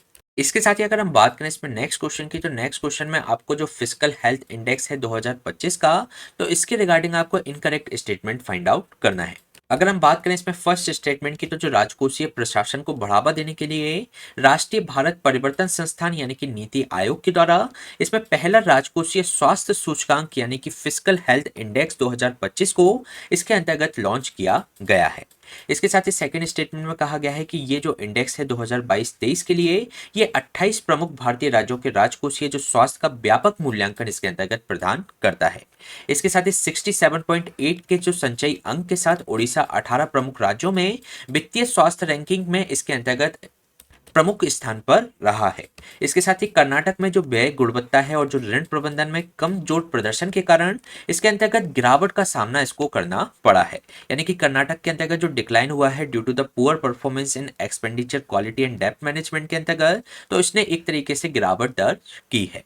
तो अगर हम बात करें सेकंड स्टेटमेंट की, तो इसमें जो 28 मेजर इंडियन स्टेट नहीं बल्कि 18 मेजर इंडियन स्टेट के अंतर्गत इसमें प्रोवाइड कराता है कॉम्प्रिहेंसिव असेसमेंट को। तो इसमें इनकरेक्ट स्टेटमेंट हमसे पूछा गया है, इसलिए इसका जो आंसर हो जाएगा वो हो जाएगा बी। इसके साथ ही अगर हम बात करें इसमें नेक्स्ट क्वेश्चन के बारे में, तो इसमें इकोनॉमिक सर्विस से रिलेटेड कुछ स्टेटमेंट दिए गए हैं, इसमें आपको इनकरेक्ट स्टेटमेंट फाइंड आउट करना है। अगर हम बात करें फर्स्ट स्टेटमेंट की, तो जो कपड़ा उद्योग एक प्रमुख रोजगार सृजन करता है, यानी कि जो टेक्सटाइल इंडस्ट्री है एक मेजर एम्प्लॉयमेंट क्रिएटर है इंडिया के अंतर्गत, और ये भारत का जो जीबीए है यानी कि ग्रॉस वैल्यू एडेड विनिर्माण के अंतर्गत इसकी जो हिस्सेदारी है लगभग 11% है। इसके साथ ही भारत जूट का एक प्रमुख उत्पादक है और कपास, सिल्क और जो मानव निर्मित जो फाइबर हैं उसमें उत्पादन में विश्व स्तर पर वह पहले स्थान पर है। इसके साथ ही थर्ड स्टेटमेंट में कहा गया है कि जो भारत में चिकित्सा उपकरण जो उद्योग है लगभग 15% की CAGR यानी कि कंपाउंडेड एनुअल ग्रोथ रेट के साथ ये इसके अंतर्गत तेजी से विकास कर रहा है। इसके साथ ही सरकार का जो सामाजिक सेवा जो व्यय है संयुक्त रूप से केंद्र और राज्यों के संबंध में लगभग वित्त वर्ष 21 से वित्त वर्ष 25 तक लगभग 15% की इसमें चक्रवर्ती वार्षिक वृद्धि से ये बढ़ रहा है। यानी कि जो गवर्नमेंट का जो सोशल सर्विस जो एक्सपेंडिचर है combined to the respect to the centre and state, तो ये कंपाउंडेड एनुअल ग्रोथ रेट जो इसकी है वह है 15%, जो कि फाइनेंशियल ईयर 21 से लेकर फाइनेंशियल ईयर 25 तक है। अगर हम बात करें इस इन स्टेटमेंट के बारे में, तो इसमें जो सेकंड स्टेटमेंट दिया गया है कि इंडिया है मेजर प्रोड्यूसर जूट का और इसकी जो फर्स्ट रैंक है ग्लोबली इसके साथ में, लेकिन अगर हम बात करें कॉटन, सिल्क और मैनमेड फाइबर में भारत का स्थान फर्स्ट नहीं बल्कि सेकंड है। तो इसमें जो सेकंड स्टेटमेंट है वह इनकरेक्ट है और हमसे नॉट करेक्ट स्टेटमेंट पूछा गया है, इसलिए इसका जो आंसर हो जाएगा बी। इसके साथ ही अगर हम बात करें इसमें नेक्स्ट क्वेश्चन की, तो नेक्स्ट क्वेश्चन में आईटी क्षेत्र में कराधान नीतियों की जांच करने के लिए यानी कि आईटी सेक्टर में जो टैक्सेशन पॉलिसी है उसकी जांच करने के लिए कौन सी समिति का गठन किया गया था?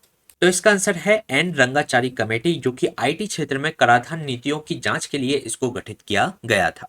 इसके साथ ही अगर हम बात करें इसमें नेक्स्ट क्वेश्चन की, तो इसके अंतर्गत जो कहा गया है कि कौन सा विकल्प इसके अंतर्गत सही नहीं है।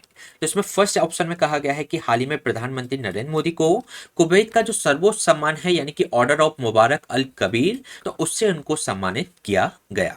इसके साथ ही सेकंड ऑप्शन में कहा गया है कि भारत वन सर्वेक्षण रिपोर्ट 2023 के अनुसार मैंग्रोव वनों का जो दूसरा सबसे बड़ा जो क्षेत्र है वह इसके अंतर्गत गुजरात स्टेट है। इसके साथ ही थर्ड स्टेटमेंट में कहा गया है कि 2024 में भारत स्मार्टफोन बाजार में तीसरा सबसे बड़े निर्यातक के रूप में इसके अंतर्गत रहा है। इसके साथ ही अगर हम बात करें, विश्व बैंक ने बिहार की राजधानी पटना के विकास के लिए लगभग 800 मिलियन ऋण की इसके अंतर्गत मंजूरी दी है। तो अगर हम बात करें इसमें जो फर्स्ट जो 3 ऑप्शन दिए गए हैं वह इसके अंतर्गत करेक्ट है, लेकिन जो फोर्थ ऑप्शन में कहा गया है कि जो 800 मिलियन लोन जो इसके अंतर्गत अप्रूव किया गया है वर्ल्ड बैंक के द्वारा, तो इसमें जो पटना नहीं बल्कि जो आंध्र प्रदेश की जो राजधानी है अमरावती, तो उसके लिए इसमें सैंक्शन किए गए हैं, अप्रूव किए गए हैं 800 मिलियन लोन को। तो ये स्टेटमेंट इसके अंतर्गत रॉन्ग है और हमसे नॉट करेक्ट ऑप्शन पूछा गया है, इसलिए इसका जो आंसर हो जाएगा वह हो जाएगा डी। इसके साथ ही अगर हम बात करें नेक्स्ट क्वेश्चन की, तो इसमें आपको इनकरेक्ट ऑप्शन फाइंड आउट करना है। अगर हम बात करें फर्स्ट ऑप्शन की, तो उत्तर प्रदेश राज्य सरकार ने राज्य को 1 ट्रिलियन अमेरिकी डॉलर की अर्थव्यवस्था के लक्ष्य को प्राप्त करने में मदद के लिए अपनी औद्योगिक निवेश और रोजगार प्रोत्साहन नीति 2022 यानी कि इसके अंतर्गत industrial investment and employment promotion policy 2022 का अनावरण इसके अंतर्गत किया। इसके साथ ही सेकंड स्टेटमेंट में कहा गया है कि जो उत्तर प्रदेश औद्योगिक निवेश एवं रोजगार प्रोत्साहन नीति है 2022 की, ये जो अधिसूचना जारी होने की तिथि से 5 वर्ष तक ये इफेक्टिव रहेगी। तो अगर हम बात करें दोनों स्टेटमेंट की, तो दोनों स्टेटमेंट इसके अंतर्गत करेक्ट है और हमसे पूछा गया है इनकरेक्ट ऑप्शन, तो इसमें कोई भी इनकरेक्ट नहीं है, इसलिए इसका जो आंसर हो जाएगा डी नन ऑफ दिस यानी कि इनमें से कोई नहीं। इसके साथ ही अगर हम बात करें इसमें नेक्स्ट क्वेश्चन की, तो इसमें आपको रॉन्ग स्टेटमेंट फाइंड आउट करना है। फर्स्ट स्टेटमेंट में कहा गया है कि विगत 10 वर्षों में पूरे भारत में अब तक 53 करोड़ से अधिक प्रधानमंत्री जन धन खाते खुलवाए गए हैं, जिसमें से उत्तर प्रदेश 9.46 करोड़ खातों के साथ राज्यों में टॉप पर रहा है। इसके साथ ही सेकंड स्टेटमेंट में कहा गया है कि भारतीय संविधान के 75 वर्ष पूर्ण होने के उपलक्ष्य में उत्तर प्रदेश का जो मुरादाबाद शहर है उसके अंतर्गत 9.5 करोड़ की लागत से यूपी का पहला इसके अंतर्गत संविधान पार्क बनाया जाएगा। तो अगर हम बात करें, दोनों ही स्टेटमेंट इसके अंतर्गत करेक्ट है और हमसे इसमें रॉन्ग स्टेटमेंट पूछा गया है, तो इसमें से कोई भी रॉन्ग स्टेटमेंट नहीं है, इसलिए इसका जो आंसर हो जाएगा नन ऑफ द अबव। इसके साथ ही अगर हम बात करें इसमें नेक्स्ट क्वेश्चन की, तो इसमें आपको इनकरेक्ट ऑप्शन फाइंड आउट करना है उत्तर प्रदेश बजट 2025-26 से संबंधित। अगर हम बात करें इसमें फर्स्ट की, तो इसमें नंद बाबा जो दुग्ध मिशन है, इसके लिए 203 करोड़ रुपए का प्रावधान इसके अंतर्गत किया गया है। इसके साथ ही गोवंश आश्रय स्थलों हेतु 200 करोड़ का प्रावधान किया गया है, यानी कि जो काउ शेल्टर्स के लिए इसके अंतर्गत 200 करोड़ का प्रावधान किया गया है। प्रदेश में जो 5 कृषि एवं प्रौद्योगिकी विश्वविद्यालय इसके अंतर्गत कार्यरत हैं, और प्रत्येक प्रदेश की जो प्रत्येक विधानसभा है उसके ग्रामीण क्षेत्र में उत्सव भवन का इसके अंतर्गत निर्माण किया जाना प्रस्तावित है। तो अगर हम बात करें इसमें सेकंड ऑप्शन की, तो इसमें जो प्रोविजन किया गया है काउ शेल्टर्स के लिए, ये 200 करोड़ का नहीं किया गया बल्कि 2000 करोड़ का किया गया है। बाकी की जो स्टेटमेंट है वे करेक्ट है और हमसे इनकरेक्ट ऑप्शन पूछा गया है, इसलिए इसका जो आंसर होगा वह हो जाएगा बी। इसके साथ ही अगर हम बात करें इसमें नेक्स्ट क्वेश्चन की, तो जो यूनियन बजट 2025-26 के अंतर्गत इसमें कुछ स्टेटमेंट दिए गए हैं, आपको not correct statement find out करना है। फर्स्ट स्टेटमेंट में कहा गया है कि भारतीय भाषा पुस्तक योजना का जो उद्देश्य है, नेक्स्ट 5 ईयर के अंतर्गत इसमें 22 भारतीय भाषाओं में से लगभग 22,000 पुस्तकें इसके अंतर्गत प्रकाशित करना है। यानी कि जो हमारी 8वीं अनुसूची के अंतर्गत जो 22 भारतीय भाषाएं हैं, उसमें लगभग 22,000 पुस्तकें इसके अंतर्गत पब्लिश करना है। इसके साथ ही सेकंड स्टेटमेंट में कहा गया है कि जो समुद्रयान जो परियोजना के लिए बजट में 600 करोड़ का प्रावधान किया गया है। ज्ञान भारतम मिशन के लिए इसमें 60 करोड़ का इसके अंतर्गत प्रावधान किया गया है। अगर हम बात करें तीनों स्टेटमेंट की, तो तीनों स्टेटमेंट इसके अंतर्गत करेक्ट है और हमसे नॉट करेक्ट पूछा गया है, इसलिए इसका आंसर हो जाएगा नन ऑफ द अबव, यानी कि इनमें से कोई नहीं। इसके साथ ही अगर हम बात करें इसमें नेक्स्ट क्वेश्चन की, तो इसमें आपको यूनियन बजट 2025-26 के अनुसार इसमें not correct statement find out करना है। अगर हम बात करें फर्स्ट स्टेटमेंट की, तो इसमें जो निर्मला सीतारमण है 1 फरवरी 2025 को बतौर वित्त मंत्री उन्होंने अपना 8वां बजट इसके अंतर्गत प्रस्तुत किया। इसके साथ ही सेकंड स्टेटमेंट में कहा गया है कि जो मोरारजी देसाई हैं अपना पहला बजट उन्होंने 28 फरवरी 1959 को प्रस्तुत किया था। इसके साथ ही केंद्रीय बजट 2025-26 में इनके जो विकास के जो 4 इंजन हैं इसके अंतर्गत रेखांकित किए गए हैं। साथ ही साथ फोर्थ स्टेटमेंट में कहा गया है कि जो एमएसएमई को गारंटी देने के लिए इसमें गारंटेड जो ऋण प्रोवाइड कराया जाएगा वह 5 करोड़ से बढ़ाकर इसके अंतर्गत 15 करोड़ कर दिया गया है। अगर हम बात करें इन स्टेटमेंट के बारे में, तो इसमें जो फोर्थ स्टेटमेंट दिया गया है कि जो एमएसएमई को जो गारंटेड जो लोन की जो सीमा है ये 5 करोड़ से बढ़ाकर 15 करोड़ नहीं बल्कि 10 करोड़ कर दी गई है। तो ये स्टेटमेंट इसके अंतर्गत रॉन्ग है और हमसे इसमें नॉट करेक्ट स्टेटमेंट पूछा गया है, इसलिए इसका जो आंसर हो जाएगा वह हो जाएगा डी। इसके साथ ही अगर हम बात करें इसमें नेक्स्ट क्वेश्चन की, तो नेक्स्ट क्वेश्चन में कहा गया है कि जो फिफ्थ 5 ईयर प्लान है वो इसमें से जो ऑप्शंस दिए गए हैं उसमें फिफ्थ 5 ईयर प्लान से कौन सा इसमें रिलेटेड नहीं है। अगर हम बात करें गरीबी हटाओ का जो नारा है 20 सूत्रीय कार्यक्रम और जो मरुस्थल विकास कार्यक्रम है वे फिफ्थ 5 ईयर प्लान के अंतर्गत ही लॉन्च किए गए थे। इसके साथ ही अगर हम बात करें इसमें नेक्स्ट क्वेश्चन के बारे में, तो इसमें कुछ योजनाएं दी गई हैं, इनके लागू करने के ईयर के अनुसार आपको इनकी क्रोनोलॉजी इसके अंतर्गत निर्धारित करनी है। अगर हम बात करें इन योजनाओं के बारे में, तो जो राष्ट्रीय ग्रामीण स्वास्थ्य मिशन है यानी कि नेशनल रूरल हेल्थ मिशन, तो इसको लागू किया गया था 2005 में। इसके साथ ही सेकंड जो योजना है प्रधानमंत्री रोजगार योजना यानी कि प्राइम मिनिस्टर एम्प्लॉयमेंट स्कीम, तो इसको लागू किया गया था 1993 में। साथ ही साथ जो इंदिरा आवास योजना है इसको 1985 में लाया गया था और जो जवाहर रोजगार योजना है उसको 1989 में लाया गया था। तो अगर हम बात करें इनकी क्रोनोलॉजी के बारे में, तो सबसे पहले हो जाएगा थर्ड, फिर उसके बाद अगर हम बात करें तो इसमें फोर्थ आ जाएगी और इसमें फिर सेकेंड, और जो फर्स्ट है सबसे लास्ट में यानी कि जो नेशनल रूरल हेल्थ मिशन है 2005 में, तो फर्स्ट इसके अंतर्गत आ जाएगा। अगर हम बात करें इसके अकॉर्डिंग, तो इसका जो आंसर हो जाएगा बी यानी कि 3 4 2 1। इसके साथ ही अगर हम बात करें इसमें नेक्स्ट क्वेश्चन की, तो नेक्स्ट क्वेश्चन में आपको कुछ इनकरेक्ट स्टेटमेंट फाइंड आउट करना है यूनियन बजट 2025-26 से संबंधित। फर्स्ट स्टेटमेंट में कहा गया है कि 20,000 करोड़ रुपए परिव्यय के साथ जो लघु मॉड्यूलर जो रिएक्टर होते हैं उनकी R&D के लिए परमाणु ऊर्जा मिशन इसके अंतर्गत स्थापित किए जाएंगे। यानी कि स्मॉल मॉड्यूलर जो रिएक्टर्स होते हैं उसके अंतर्गत 20,000 करोड़ का इसके अंतर्गत प्रावधान किया गया है न्यूक्लियर एनर्जी मिशन के अंतर्गत। इसके साथ ही जो किराए की आय होती है यानी कि जो TDS लिमिट है उसमें 2.4 लाख से बढ़ाकर इसको 5 लाख इसके अंतर्गत कर दिया गया है वार्षिक रूप से। तो अगर हम बात करें इन स्टेटमेंट के बारे में, तो जो फर्स्ट स्टेटमेंट दिया गया है वह इसके अंतर्गत करेक्ट है, लेकिन अगर हम बात करें इसमें TDS लिमिट की, तो इसको 2.5 लाख से बढ़ाकर इसको 5 लाख नहीं बल्कि 6 लाख इसके अंतर्गत वार्षिक रूप से कर दिया गया है। तो ये स्टेटमेंट इसके अंतर्गत रॉन्ग है और हमसे इसमें इनकरेक्ट स्टेटमेंट पूछा गया है, इसलिए इसका आंसर हो जाएगा बी ओनली 2 यानी कि केवल 2। इसके साथ ही अगर हम बात करें इसमें बजट 2025-26 से संबंधित, इसमें आपको not correct statement find out करना है। अगर हम बात करें फर्स्ट स्टेटमेंट की, तो जो संशोधित उड़ान योजना है इसमें लगभग 120 नए गंतव्यों यानी कि इसमें जो डेस्टिनेशंस की बात की गई है, जिससे क्षेत्रीय संपर्क इसके अंतर्गत बढ़ेगा। इसके साथ ही सेकंड स्टेटमेंट में कहा गया है कि जो राजकोषीय घाटे का जो संशोधित जो अनुमान है जीडीपी के, ये 4.8% है। इसके साथ ही थर्ड स्टेटमेंट में कहा गया है कि बजट अनुमान 2025-26 में जो जीएसटी और जो अदर टैक्सेस हैं उसमें 10.93% इसमें बढ़ने की उम्मीद है। इसके साथ ही सरकार तुअर, उड़द, मसूर पर विशेष ध्यान देने के लिए 5 ईयर के लिए इसमें self reliance mission in pulses ये प्रोग्राम लेकर आई है।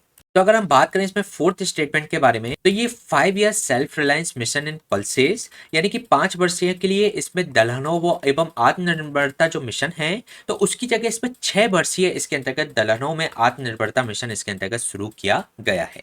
और हमसे इसमें इनकरेक्ट स्टेटमेंट पूछा गया है, इसलिए इसका जो आंसर हो जाएगा वो हो जाएगा डी।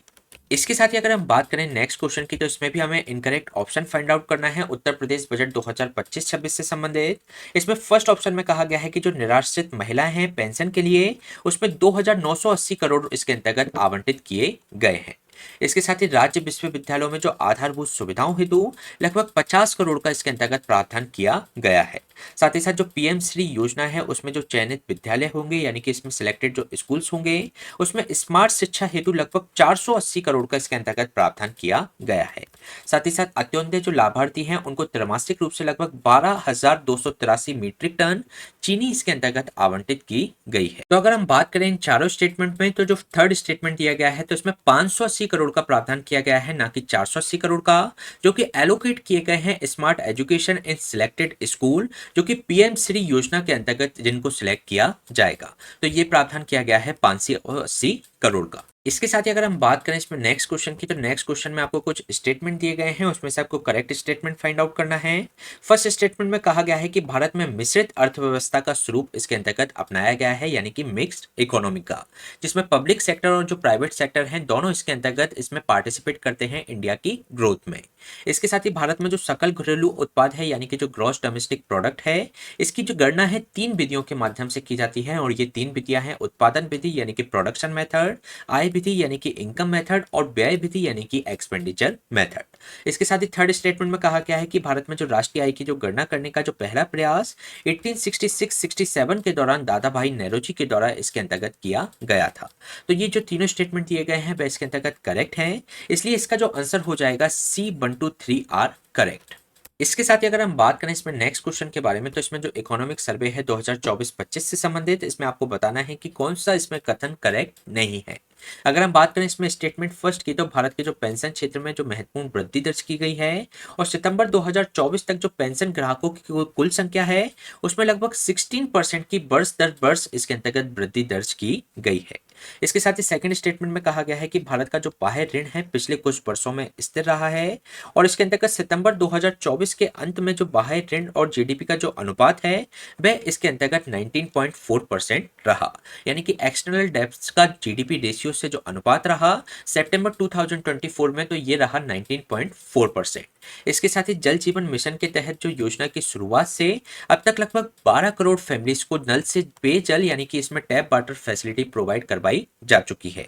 इसके साथ ही अगर हम बात करें, तो इसमें जो तीनों स्टेटमेंट दिए गए हैं वह इसके अंतर्गत करेक्ट है, और हमसे नॉट करेक्ट स्टेटमेंट पूछा गया है, इसलिए इसका जो आंसर हो जाएगा डी नन ऑफ दिस, यानी कि इनमें से कोई नहीं।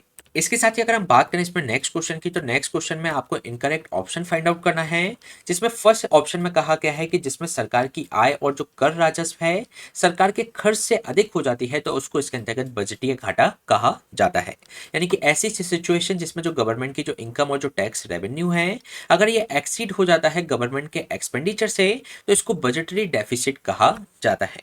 इसके साथ ही सेकंड स्टेटमेंट में कहा गया है कि किसी अवधि विशेष में राष्ट्रीय आय तथा राष्ट्रीय जनसंख्या के अनुपात को इसमें पर कैपिटा इनकम यानी कि प्रति व्यक्ति आय के रूप में मापा जाता है। इसके साथ ही थर्ड स्टेटमेंट में कहा गया है कि किसी देश के वर्ष भर की अवधि में शेष विश्व से चालू और पूंजीगत खातों पर हुए समस्त लेन देन सांख्यिकी सार भुगतान संतुलन यानी कि बैलेंस ऑफ पेमेंट के नाम से जाने जाते हैं।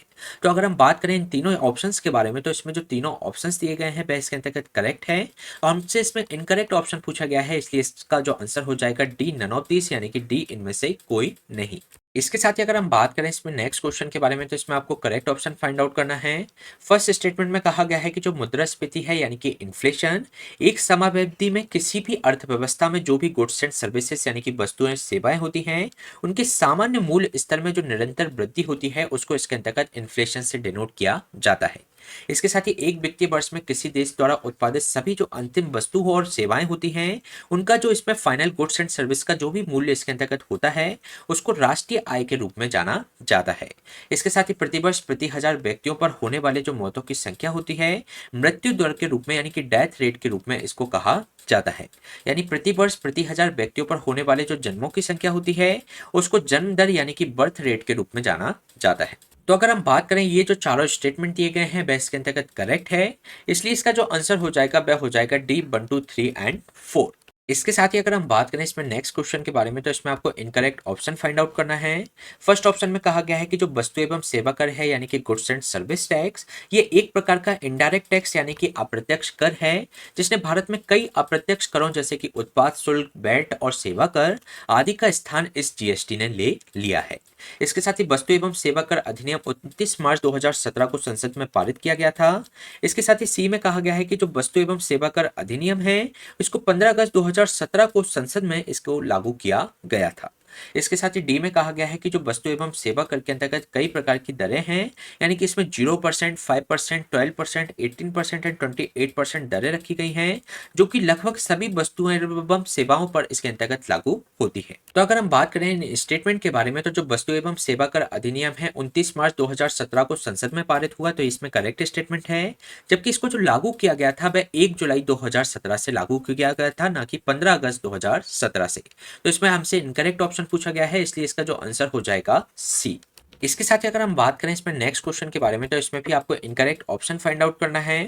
फर्स्ट स्टेटमेंट में कहा गया है कि जो राष्ट्रीय कृषि और ग्रामीण विकास बैंक है यानी कि national bank for agriculture and rural development यानी कि नाबार्ड बैंक की स्थापना 12 जुलाई 1982 को बी शिवरमन समिति की सिफारिश के आधार पर की गई थी। इसके साथ ही सेकंड स्टेटमेंट में कहा गया है कि जो नाबार्ड है भारत में ग्रामीण क्षेत्रों में विकासात्मक जो ऋण प्रदान करने वाली एक प्रमुख एजेंसियों में से ये एक है, यानी कि जो प्रीमियर एजेंसी के रूप में ये कार्य करता है for providing the developmental credit in rural area in India के अंतर्गत। इसके साथ ही जो नाबार्ड का जो मुख्यालय है यानी कि इसका जो हेडक्वार्टर है वह मुंबई में स्थित है। और इसमें डी में कहा गया है कि जो इसमें नाबार्ड की जो स्थापना की गई थी ये 5th 5 ईयर प्लान के अंतर्गत की गई थी। तो अगर हम बात करें इन चारों ऑप्शंस के बारे में, तो इसमें जो फोर्थ ऑप्शन दिया गया है कि जो नाबार्ड की स्थापना की गई थी 5th 5 ईयर प्लान के दौरान, तो ये 5th 5 ईयर प्लान के दौरान नहीं बल्कि 6th 5 ईयर प्लान के दौरान इसकी स्थापना की गई थी। तो ये स्टेटमेंट इसके अंतर्गत इनकरेक्ट हो जाएगा, इसलिए इसका जो आंसर होगा डी। इसके साथ ही अगर हम बात करें इसमें नेक्स्ट क्वेश्चन की, तो इसमें आपको जो national agriculture cooperative marketing federation of India limited है यानी कि भारतीय राष्ट्रीय कृषि सहकारी विपणन महासंघ से रिलेटेड इसमें इनकरेक्ट ऑप्शन का इसके अंतर्गत आपको चयन करना है। अगर हम बात करें इसमें फर्स्ट स्टेटमेंट की, तो इसकी जो स्थापना की गई थी 2 अक्टूबर 1958 को गांधी जयंती पर की गई थी। इसके साथ ही बी में कहा गया है कि इसे multi state cooperative society act के तहत इसको पंजीकृत किया गया है। इसके साथ ही इसमें जो इस किसानों के लिए लाभ पहुंचाने के लिए इसकी स्थापना की गई है और जो कृषि उपज के जो सहकारी विपणन है उसको बढ़ावा देने के उद्देश्य से इसकी स्थापना की गई है।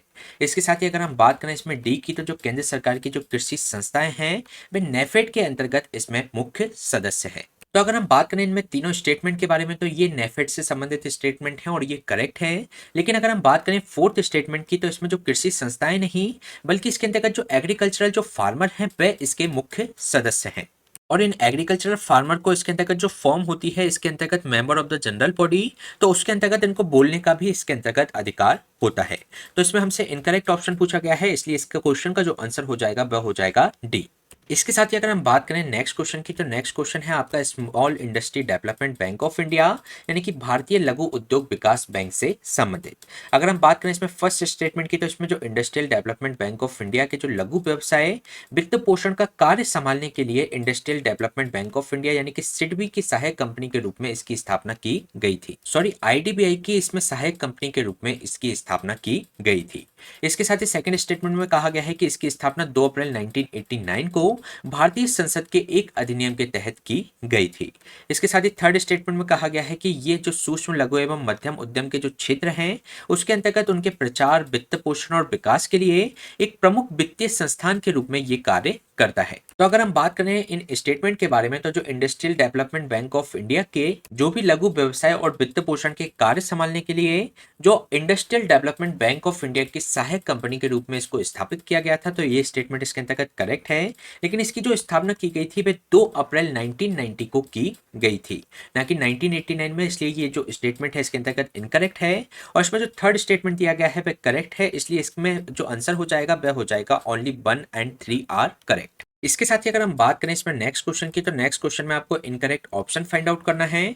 अगर हम बात करें फर्स्ट ऑप्शन की, तो जो राष्ट्रीय ग्रामीण रोजगार गारंटी अधिनियम है 2008 में उत्तर प्रदेश में इसको शुरू किया गया था, यानी कि जो national rural employment guarantee act है इसको लॉन्च किया गया था उत्तर प्रदेश में 2008 में। इसके साथ ही 2 अक्टूबर 2009 को इसमें राष्ट्रीय ग्रामीण जो रोजगार गारंटी अधिनियम है इसका नाम बदलकर इसको मनरेगा यानी कि महात्मा गांधी राष्ट्रीय ग्रामीण रोजगार गारंटी अधिनियम कर दिया गया था। इसके साथ ही थर्ड स्टेटमेंट में कहा गया है कि वर्तमान में महात्मा गांधी राष्ट्रीय ग्रामीण रोजगार गारंटी अधिनियम के तहत लगभग 100 डे का इसके अंतर्गत एम्प्लॉयमेंट दिया जाता है। इसके साथ ही फोर्थ स्टेटमेंट में कहा गया है कि जो महात्मा गांधी राष्ट्रीय ग्रामीण रोजगार गारंटी अधिनियम है इसको 11वीं पंचवर्षीय योजना यानी कि 11th 5 ईयर प्लान के दौरान इसको शुरू किया गया था। तो अगर हम बात करें इन ऑप्शंस के बारे में, तो जो फर्स्ट ऑप्शन में दिया गया है कि जो national rural employment guarantee act है इसको उत्तर प्रदेश में 2008 में नहीं बल्कि 2006 में इसको लॉन्च किया गया था, तो ये स्टेटमेंट इसके अंतर्गत इनकरेक्ट है, इसलिए इसका जो आंसर हो जाएगा वह हो जाएगा ए। इसके साथ ही अगर हम बात करें इसमें नेक्स्ट क्वेश्चन की, तो नेक्स्ट क्वेश्चन में कुछ स्टेटमेंट दिए गए हैं, उससे संबंधित आपको ये बताना है कि कौन से स्टेटमेंट इसके अंतर्गत करेक्ट है। फर्स्ट स्टेटमेंट में कहा गया है कि जो 4th 5 ईयर प्लान है उसके दौरान हरित क्रांति को लॉन्च किया गया था। 5th 5 ईयर प्लान के दौरान 20 सूत्रीय कार्यक्रम यानी कि 20 पॉइंट प्रोग्राम को इसके अंतर्गत लॉन्च किया गया था। छठी पंचवर्षीय योजना के दौरान एकीकृत ग्रामीण विकास कार्यक्रम यानी कि इंटीग्रेटेड रूरल डेवलपमेंट प्रोग्राम को इसके अंतर्गत लॉन्च किया गया था। साथ ही साथ फोर्थ में 7वीं पंचवर्षीय योजना में मरुस्थल विकास कार्यक्रम को इसके अंतर्गत लॉन्च किया गया था। तो अगर हम बात करें इन स्टेटमेंट की, तो जो फर्स्ट स्टेटमेंट दिया गया है हरित क्रांति से संबंधित 4th 5 ईयर प्लान में, तो ये इसके अंतर्गत करेक्ट है। इसके साथ ही 5th 5 ईयर प्लान में 20 पॉइंट प्रोग्राम, इसके साथ ही जो इंटीग्रेटेड रूरल डेवलपमेंट प्रोग्राम और जो डेजर्ट डेवलपमेंट जो प्रोग्राम है इनको भी 5th 5 ईयर प्लान के समय पर ही लॉन्च किया गया था। तो इसमें जो थर्ड और फोर्थ जो स्टेटमेंट दिए गए हैं वे इसके अंतर्गत इनकरेक्ट है, तो इसलिए इसका जो आंसर हो जाएगा ए 1 and 2। इसके साथ ही अगर हम बात करें इसमें नेक्स्ट क्वेश्चन की, तो इसमें आपको इनकरेक्ट ऑप्शन फाइंड आउट करना है। अगर हम बात करें इसमें फर्स्ट स्टेटमेंट की, तो जो 8वीं पंचवर्षीय योजना के दौरान लगभग 1 जनवरी 1995 को भारत विश्व व्यापार संगठन यानी कि वर्ल्ड ट्रेड ऑर्गेनाइजेशन का इसके अंतर्गत सदस्य बना। इसके साथ ही सेकेंड स्टेटमेंट में कहा गया है कि 8 जुलाई 1948 को भारत टैरिफ और व्यापार पर जो सामान्य समझौते था यानी कि इसके अंतर्गत general agreement on tariff and trade यानी कि गेट को इसके अंतर्गत 8 जुलाई 1948 को इसका मेंबर बन गया। इसके साथ ही सी में जो कहा गया है कि जो टैरिफ और व्यापार पर जो सामान्य समझौता है यानी कि जो जनरल एग्रीमेंट है ऑन टैरिफ्स एंड ट्रेड इसको अक्टूबर 1947 में 23 देशों ने हस्ताक्षर किए थे और ये 1 जनवरी 1948 को ये कानून बन गया। तो अगर हम बात करें ये जो तीनों स्टेटमेंट दिए गए हैं ये तीनों ही स्टेटमेंट इसके अंतर्गत करेक्ट हैं और इसमें से कोई भी इसके अंतर्गत इनकरेक्ट स्टेटमेंट नहीं है, इसलिए इसका जो आंसर हो जाएगा नन ऑफ दिस यानी कि इनमें से कोई नहीं। इसके साथ ही अगर हम बात करें इसमें नेक्स्ट क्वेश्चन की, तो नेक्स्ट क्वेश्चन में आपको कुछ स्टेटमेंट दिए गए हैं उसमें से आपको करेक्ट स्टेटमेंट फाइंड आउट करना है। इसमें फर्स्ट स्टेटमेंट में कहा गया है कि भारत में तेज और बेहतर आर्थिक विकास के लिए इसमें 1991 में इसमें आर्थिक सुधार यानी कि जो इकोनॉमिक रिफॉर्म थे वह इसमें शुरू किए गए थे। इसके साथ ही सेकंड स्टेटमेंट में कहा गया है कि भारत में मिश्रित अर्थव्यवस्था यानी कि मिक्स्ड इकोनॉमी को अपनाया गया है। थर्ड में कहा गया है कि जो मार्केट सोशलिज्म है यानी कि मार्केट सोशलिज्म की जो टर्म है इसको ऑस्कर रिचर्ड लैंग के द्वारा गढ़ा गया था। अगर हम बात करें इन तीनों स्टेटमेंट के बारे में तो तीनों ही स्टेटमेंट इसके अंतर्गत करेक्ट हैं, इसलिए इसका जो आंसर हो जाएगा C 1 2 3 आर करेक्ट। इसके साथ ही अगर हम बात करें इसमें नेक्स्ट क्वेश्चन के बारे में तो इसमें कुछ स्टेटमेंट दिए गए हैं उसमें से आपको करेक्ट स्टेटमेंट फाइंड आउट करना है। फर्स्ट स्टेटमेंट में इसमें कहा गया है कि योजना आयोग और जो वित्त आयोग के जो विलय का जो सुझाव दिया गया था वह एम.बी. माथुर के द्वारा दिया गया था। इसके साथ ही सेकंड स्टेटमेंट में कहा गया है कि जो एम.बी. माथुर हैं वर्ष 1960 में गठित जो प्रथम वित्त आयोग थे तो उसमें वे एक सदस्य थे। इसके साथ ही थर्ड स्टेटमेंट में कहा गया है कि 1 जनवरी 2015 को नीति आयोग की स्थापना जो योजना आयोग के सक्सेसर के रूप में इसके अंतर्गत की गई थी। तो अगर हम बात करें तीनों स्टेटमेंट के बारे में, तो इसमें जो सेकंड स्टेटमेंट दिया गया है कि एमबी माथुर वर्ष 1960 में गठित प्रथम वित्त आयोग के सदस्यों में से एक थे। तो ये प्रथम के नहीं बल्कि जो थर्ड वित्त आयोग था उसके एक सदस्य थे। तो इसमें ये रॉन्ग स्टेटमेंट हो जाता है, इसलिए इसका जो आंसर होगा डी हो जाएगा, जिसमें 1 और 3 आर करेक्ट। इसके साथ ही अगर हम बात करें इसमें नेक्स्ट क्वेश्चन की, तो इसके अंतर्गत आपको यह बताना है कि निम्नलिखित में से कौन सा 6 अगस्त 1952 को जो गठित की गई थी राष्ट्रीय विकास परिषद यानी कि नेशनल डेवलपमेंट काउंसिल को, तो उसका सदस्य इसके अंतर्गत नहीं होता। अगर हम बात करें नेशनल डेवलपमेंट काउंसिल की, तो इसको कैबिनेट सचिवालय के एक प्रस्ताव द्वारा इसका गठन किया गया था। इसका जो गठन किया गया था प्रथम पंचवर्षीय योजना के समय पर किया गया था। अगर हम बात करें इसकी जो अध्यक्षता की जाती है वह प्राइम मिनिस्टर के द्वारा की जाती है, और इसमें शामिल होते हैं chief minister of all the state, और जो भी एडमिनिस्ट्रेटर होते हैं यूनियन टेरिटरी के वह भी इसके अंतर्गत शामिल होते हैं। साथ ही साथ इसमें जो मेंबर होते हैं नीति आयोग के वह भी इसके अंतर्गत मेंबर होते हैं। तो इसके अंतर्गत जो सभी हैं इसके अंतर्गत मेंबर हैं। तो इसके अंतर्गत अगर हम बात करें इसके आंसर की, तो इसका आंसर हो जाएगा नन ऑफ दिस, यानी कि इनमें से कोई नहीं। इसके साथ ही अगर हम बात करें इसमें नेक्स्ट क्वेश्चन की, तो नेक्स्ट क्वेश्चन में आपको कुछ स्टेटमेंट दिए गए हैं जिसमें से आपको करेक्ट स्टेटमेंट बताना है।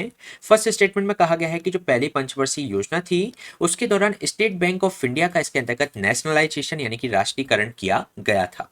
इसके साथ ही सेकंड स्टेटमेंट में कहा गया है कि जो Tata institute of fundamental research है यानी कि TIFR, तो इस और जो परमाणु ऊर्जा आयोग है यानी कि एटॉमिक एनर्जी कमीशन, तो इसकी जो स्थापना की गई थी द्वितीय पंचवर्षीय योजना के दौरान एक शोध संस्थान के रूप में यानी कि एक रिसर्च इंस्टीट्यूट के रूप में इसकी स्थापना की गई थी। इसके साथ ही थर्ड स्टेटमेंट में कहा गया है कि जो तृतीय पंचवर्षीय योजना के दौरान लगभग 14 प्रमुख जो भारतीय बैंक थे उनका राष्ट्रीयकरण यानी कि उनका नेशनलाइजेशन इसके अंतर्गत किया गया था। तो अगर हम बात करें इन तीनों स्टेटमेंट के बारे में, तो इसमें जो फर्स्ट स्टेटमेंट है फर्स्ट 5 ईयर प्लान के दौरान इसका नेशनलाइजेशन किया गया था, तो इसके अंतर्गत ये करेक्ट स्टेटमेंट है। सेकंड स्टेटमेंट भी करेक्ट है, लेकिन जो थर्ड स्टेटमेंट की अगर हम बात करें तो इसका थर्ड 5 ईयर प्लान के दौरान नहीं बल्कि फोर्थ 5 ईयर प्लान के दौरान जो 14 जो इंडियन बैंक्स थे उनका इसमें राष्ट्रीयकरण किया गया था। तो इसमें फर्स्ट और सेकंड स्टेटमेंट इसमें करेक्ट है, इसलिए इसका जो आंसर हो जाएगा डी, ओनली 1 और 2 आर करेक्ट। इसके साथ ही अगर हम बात करें इसमें नेक्स्ट क्वेश्चन की, तो इसके अंतर्गत आपको बताना है करेक्ट ऑप्शन अंत्योदय अन्न योजना से संबंधित। अगर हम बात करें इसमें फर्स्ट स्टेटमेंट की, तो ये लाखों सबसे गरीब परिवारों को अत्यधिक सब्सिडी वाला भोजन उपलब्ध कराने की एक गवर्नमेंट स्पॉन्सर्ड स्कीम है। इसके साथ ही सेकंड में कहा गया है कि इसे सरकार द्वारा 25 दिसंबर 1999 को इसको लॉन्च किया गया था, और इसे सबसे पहले राजस्थान राज्य में लागू किया गया था। और फोर्थ में कहा गया है कि इसको 9th 5 ईयर जो प्लान है उसके दौरान इसको लॉन्च किया गया था। तो अगर हम बात करें इन स्टेटमेंट के बारे में, तो जो सेकंड स्टेटमेंट में बात की गई है कि इसको 1999 में लॉन्च किया गया था, तो इसको 25 दिसंबर 2000 के अंतर्गत इसको लॉन्च किया गया था, ना कि 1999 में। तो ये स्टेटमेंट इसके अंतर्गत रॉन्ग है। बाकी के जो तीनों स्टेटमेंट दिए गए हैं वह इसके अंतर्गत करेक्ट है, इसलिए इसका जो आंसर हो जाएगा C 1, 3 और 4। इसके साथ ही अगर हम बात करें इसमें नेक्स्ट क्वेश्चन की, तो भारत के प्रधानमंत्री नरेंद्र मोदी द्वारा सबका साथ सबका विकास सबका विश्वास में सबका प्रयास शब्द को कब जोड़ा गया था, यानी कि इनके द्वारा जो सबका प्रयास जो वर्ड जोड़ा गया है इसमें वह कब जोड़ा गया था। तो अगर हम बात करें इसको जोड़ा गया था उनके द्वारा 75वें स्वतंत्रता दिवस के आयोजन के अवसर पर, और इन्होंने जो लाल किले की प्राचीर से इस शब्द को जोड़ा था अगस्त 15, 2022 में। इसके साथ ही अगर हम बात करें इसमें नेक्स्ट क्वेश्चन की, तो इसमें जो आइडिया है वन नेशन वन टैक्स का यानी कि एक राष्ट्र एक कर का जो विचार है, सबसे पहले इसमें भारत के किस तत्कालीन प्रधानमंत्री द्वारा इसको प्रतिपादित किया गया था। तो अगर हम बात करें इसके आंसर के बारे में, तो जो अटल बिहारी वाजपेयी थे, तो उनके द्वारा इनका जो कार्यकाल था इसमें जो वर्ष 2000 में इनके द्वारा इसको प्रतिपादित किया गया था। इसके साथ ही अगर हम बात करें इसमें नेक्स्ट क्वेश्चन की, तो इसमें आपको इनकरेक्ट ऑप्शन फाइंड आउट करना है। अगर हम बात करें फर्स्ट ऑप्शन की, तो जो विश्व बैंक की जो स्थापना की गई थी द्वितीय विश्व युद्ध के बाद यूरोप और जापान के पुनर्निर्माण में मदद के लिए 1944 में की गई थी, यानी कि इसमें rebuild of Europe and Japan के लिए जो वर्ल्ड वॉर 2 के बाद, तो उसके लिए इसको एस्टेब्लिश किया गया था 1944 में। इसके साथ ही सेकंड स्टेटमेंट में कहा गया है कि इसने पहली बार 1946 में अपना परिचालन शुरू कर दिया गया था, जबकि इसके अंतर्गत 38 मेंबर इस समय थे। इसके साथ ही ये देशों को विकसित और विकासशील में वर्गीकृत करने के लिए प्रति व्यक्ति आय यानी कि पर कैपिटा इनकम को इसके अंतर्गत उपयोग करता है। इसके साथ ही अगर हम बात करें इसमें फोर्थ स्टेटमेंट की, तो इसका जो मुख्यालय है ऑस्ट्रिया की राजधानी वियना में स्थित है। तो अगर हम बात करें इसमें इनकरेक्ट ऑप्शन की, तो जो फोर्थ स्टेटमेंट दिया गया है वह इनकरेक्ट है, क्योंकि इसका जो हेडक्वार्टर है वह वाशिंगटन डीसी के अंतर्गत है, ना कि वियना में। तो इसमें जो इनकरेक्ट ऑप्शन पूछा गया है, इसलिए इसका जो आंसर हो जाएगा वह हो जाएगा डी। इसके साथ ही अगर हम बात करें इसमें नेक्स्ट क्वेश्चन की, तो इन द ईयर ऑफ 2020 निम्नलिखित में से कौन सा देश इसमें शीर्ष 3 प्रेषण प्राप्तकर्ताओं देशों में से नहीं था। यानी कि जो टॉप 3 रेमिटेंस में इसमें जो रिसिपेंट कंट्रीज हैं वह इसके अंतर्गत शामिल नहीं है। तो अगर हम बात करें इसमें जो टॉप रेमिटेंस प्राप्त करता है वह इंडिया करता है। सेकंड नंबर की अगर हम बात करें तो सेकंड नंबर पर आता है चाइना। थर्ड नंबर की अगर हम बात करें तो इस पे आता है मैक्सिको। और फोर्थ नंबर की अगर हम बात करें तो फिलीपींस इसके अंतर्गत आता है। और फिफ्थ नंबर पर इजिप्ट का स्थान आता है। तो अगर हम बात करें इसके ऑप्शंस के, तो जो मिस्र है वह टॉप 3 रिसिपेंट कंट्री में शामिल नहीं है, इसलिए इसका जो आंसर हो जाएगा वह हो जाएगा सी इजिप्ट। इसके साथ ही अगर हम बात करें इसमें नेक्स्ट क्वेश्चन की, तो जो 70 में कहा गया है इनकरेक्ट ऑप्शन हमको फाइंड आउट करना है।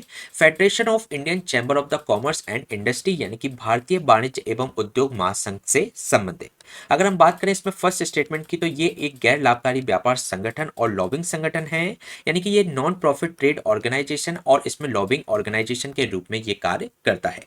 इसके साथ ही जो भारतीय व्यवसायी थे श्री जीडी बिरला जी और जो पुरुषोत्तम दास ठाकुर दास ने 1967 में इस कंपनी की शुरुआत की थी। इसके साथ ही थर्ड स्टेटमेंट में कहा गया है कि इसे महात्मा गांधी की सिफारिश पर इसको लॉन्च किया गया था, रिकमेंडेशन ऑफ महात्मा गांधी। इसके साथ ही फोर्थ स्टेटमेंट में कहा गया है कि इसे किसी भी दिए गए उद्योग में फर्म का विकास, विज्ञापन और नेटवर्किंग पर इसको केंद्रित किया गया है। तो अगर हम बात करें इन स्टेटमेंट्स के बारे में, तो जो फर्स्ट, थर्ड और जो फोर्थ स्टेटमेंट है इसके अंतर्गत करेक्ट है, लेकिन ऑप्शन बी के अंतर्गत जो बात की गई है कि जो जीडी बिरला और जो पुरुषोत्तम ठाकुर दास जी के द्वारा इसको इसके अंतर्गत स्थापित किया गया था 1967 में नहीं बल्कि 1927 में इसकी स्थापना की गई थी। तो ये इसके अंतर्गत रॉन्ग स्टेटमेंट है और इसमें हमसे पूछा गया है इनकरेक्ट ऑप्शन, तो इसलिए इसका जो आंसर हो जाएगा ऑप्शन बी। इसके साथ ही अगर हम बात करें इसमें नेक्स्ट क्वेश्चन के बारे में, तो इसमें आपको इनकरेक्ट ऑप्शन फाइंड आउट करना है। फर्स्ट स्टेटमेंट में कहा गया है कि जो लक्ष्मी है देश का पहला बैंकिंग रोबोट है, यानी कि जो लक्ष्मी है कंट्री का फर्स्ट बैंकिंग रोबोट है और उसको लॉन्च किया गया था ICICI bank in the state of Tamil Nadu के अंतर्गत। इसके साथ ही सेकंड स्टेटमेंट में कहा गया है कि आधार मूल्य वर्ग के जो बैंक नोट हैं भारतीय रिजर्व बैंक के गवर्नर के हस्ताक्षर उस पर होते हैं। थर्ड स्टेटमेंट में कहा गया है कि भारत में जो श्वेत क्रांति के जो जनक हैं डॉक्टर वर्गीस कुरियन, उनको उसके रूप में जाना जाता है।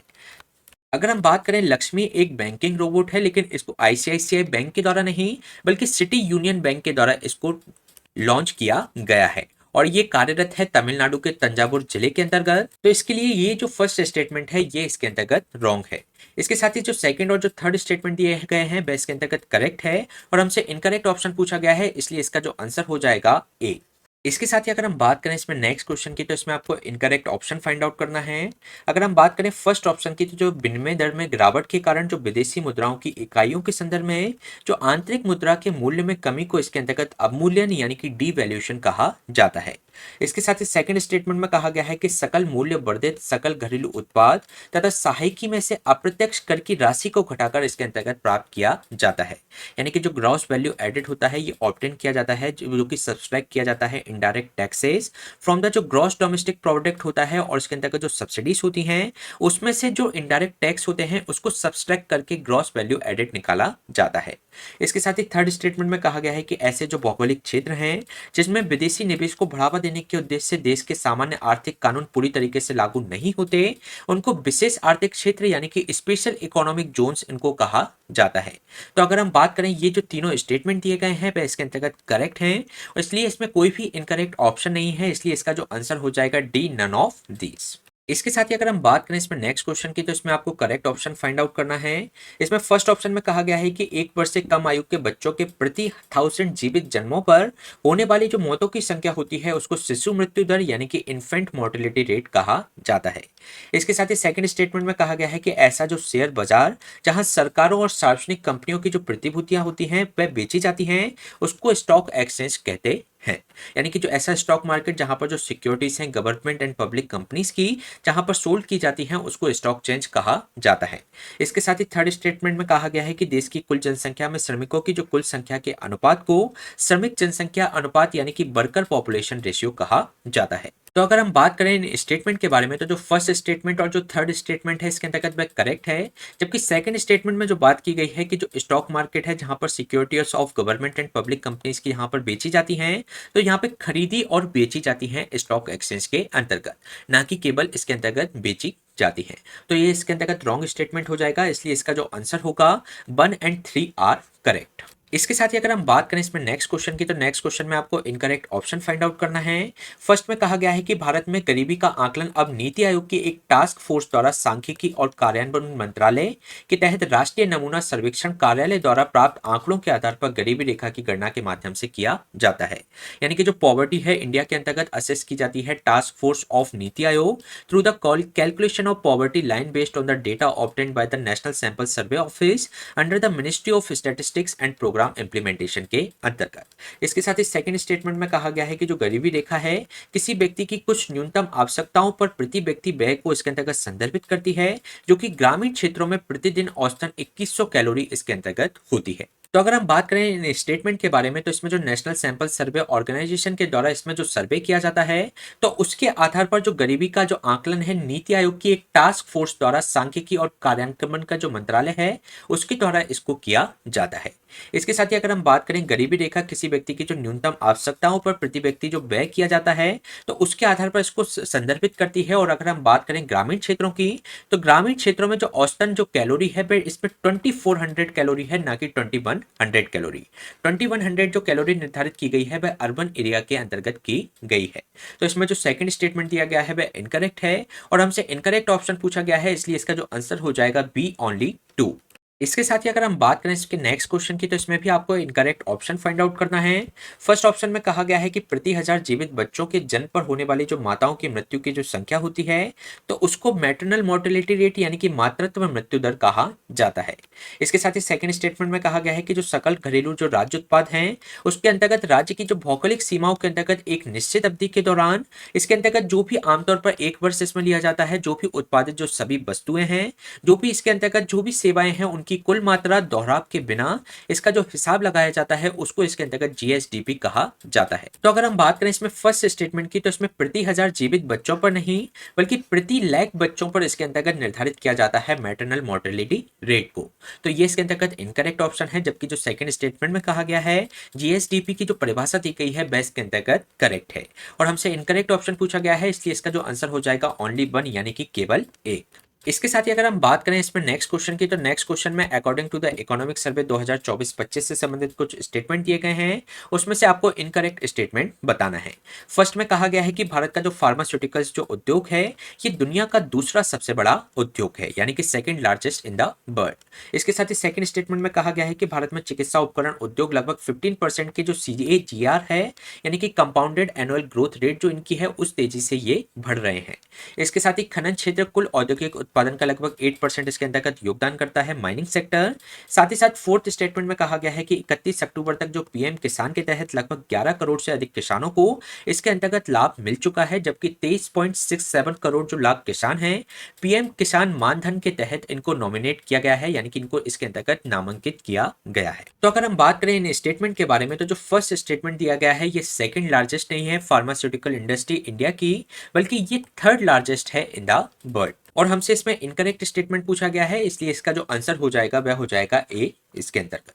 इसके साथ ही अगर हम बात करें इसमें नेक्स्ट क्वेश्चन के बारे में, तो जून 2024 में केंद्र में जो नवगठित सरकार के जो केंद्रीय वित्त मंत्रालय द्वारा राज्यों को करों के हस्तांतरण के लिए अतिरिक्त किस्त के रूप में निम्नलिखित में से किस राज्य को सबसे अधिक धनराशि इसके अंतर्गत प्राप्त हुई, यानी कि जो हाईएस्ट अमाउंट किस राज्य को प्राप्त हुआ एडिशनल जो इंस्टॉलमेंट दी गई थी फॉर ट्रांसफर ऑफ टैक्सेस से संबंधित, तो इसमें आपको उस स्टेट का नाम बताना है। तो जो हाईएस्ट अमाउंट इसके अंतर्गत प्राप्त हुआ है वह हुआ है उत्तर प्रदेश को।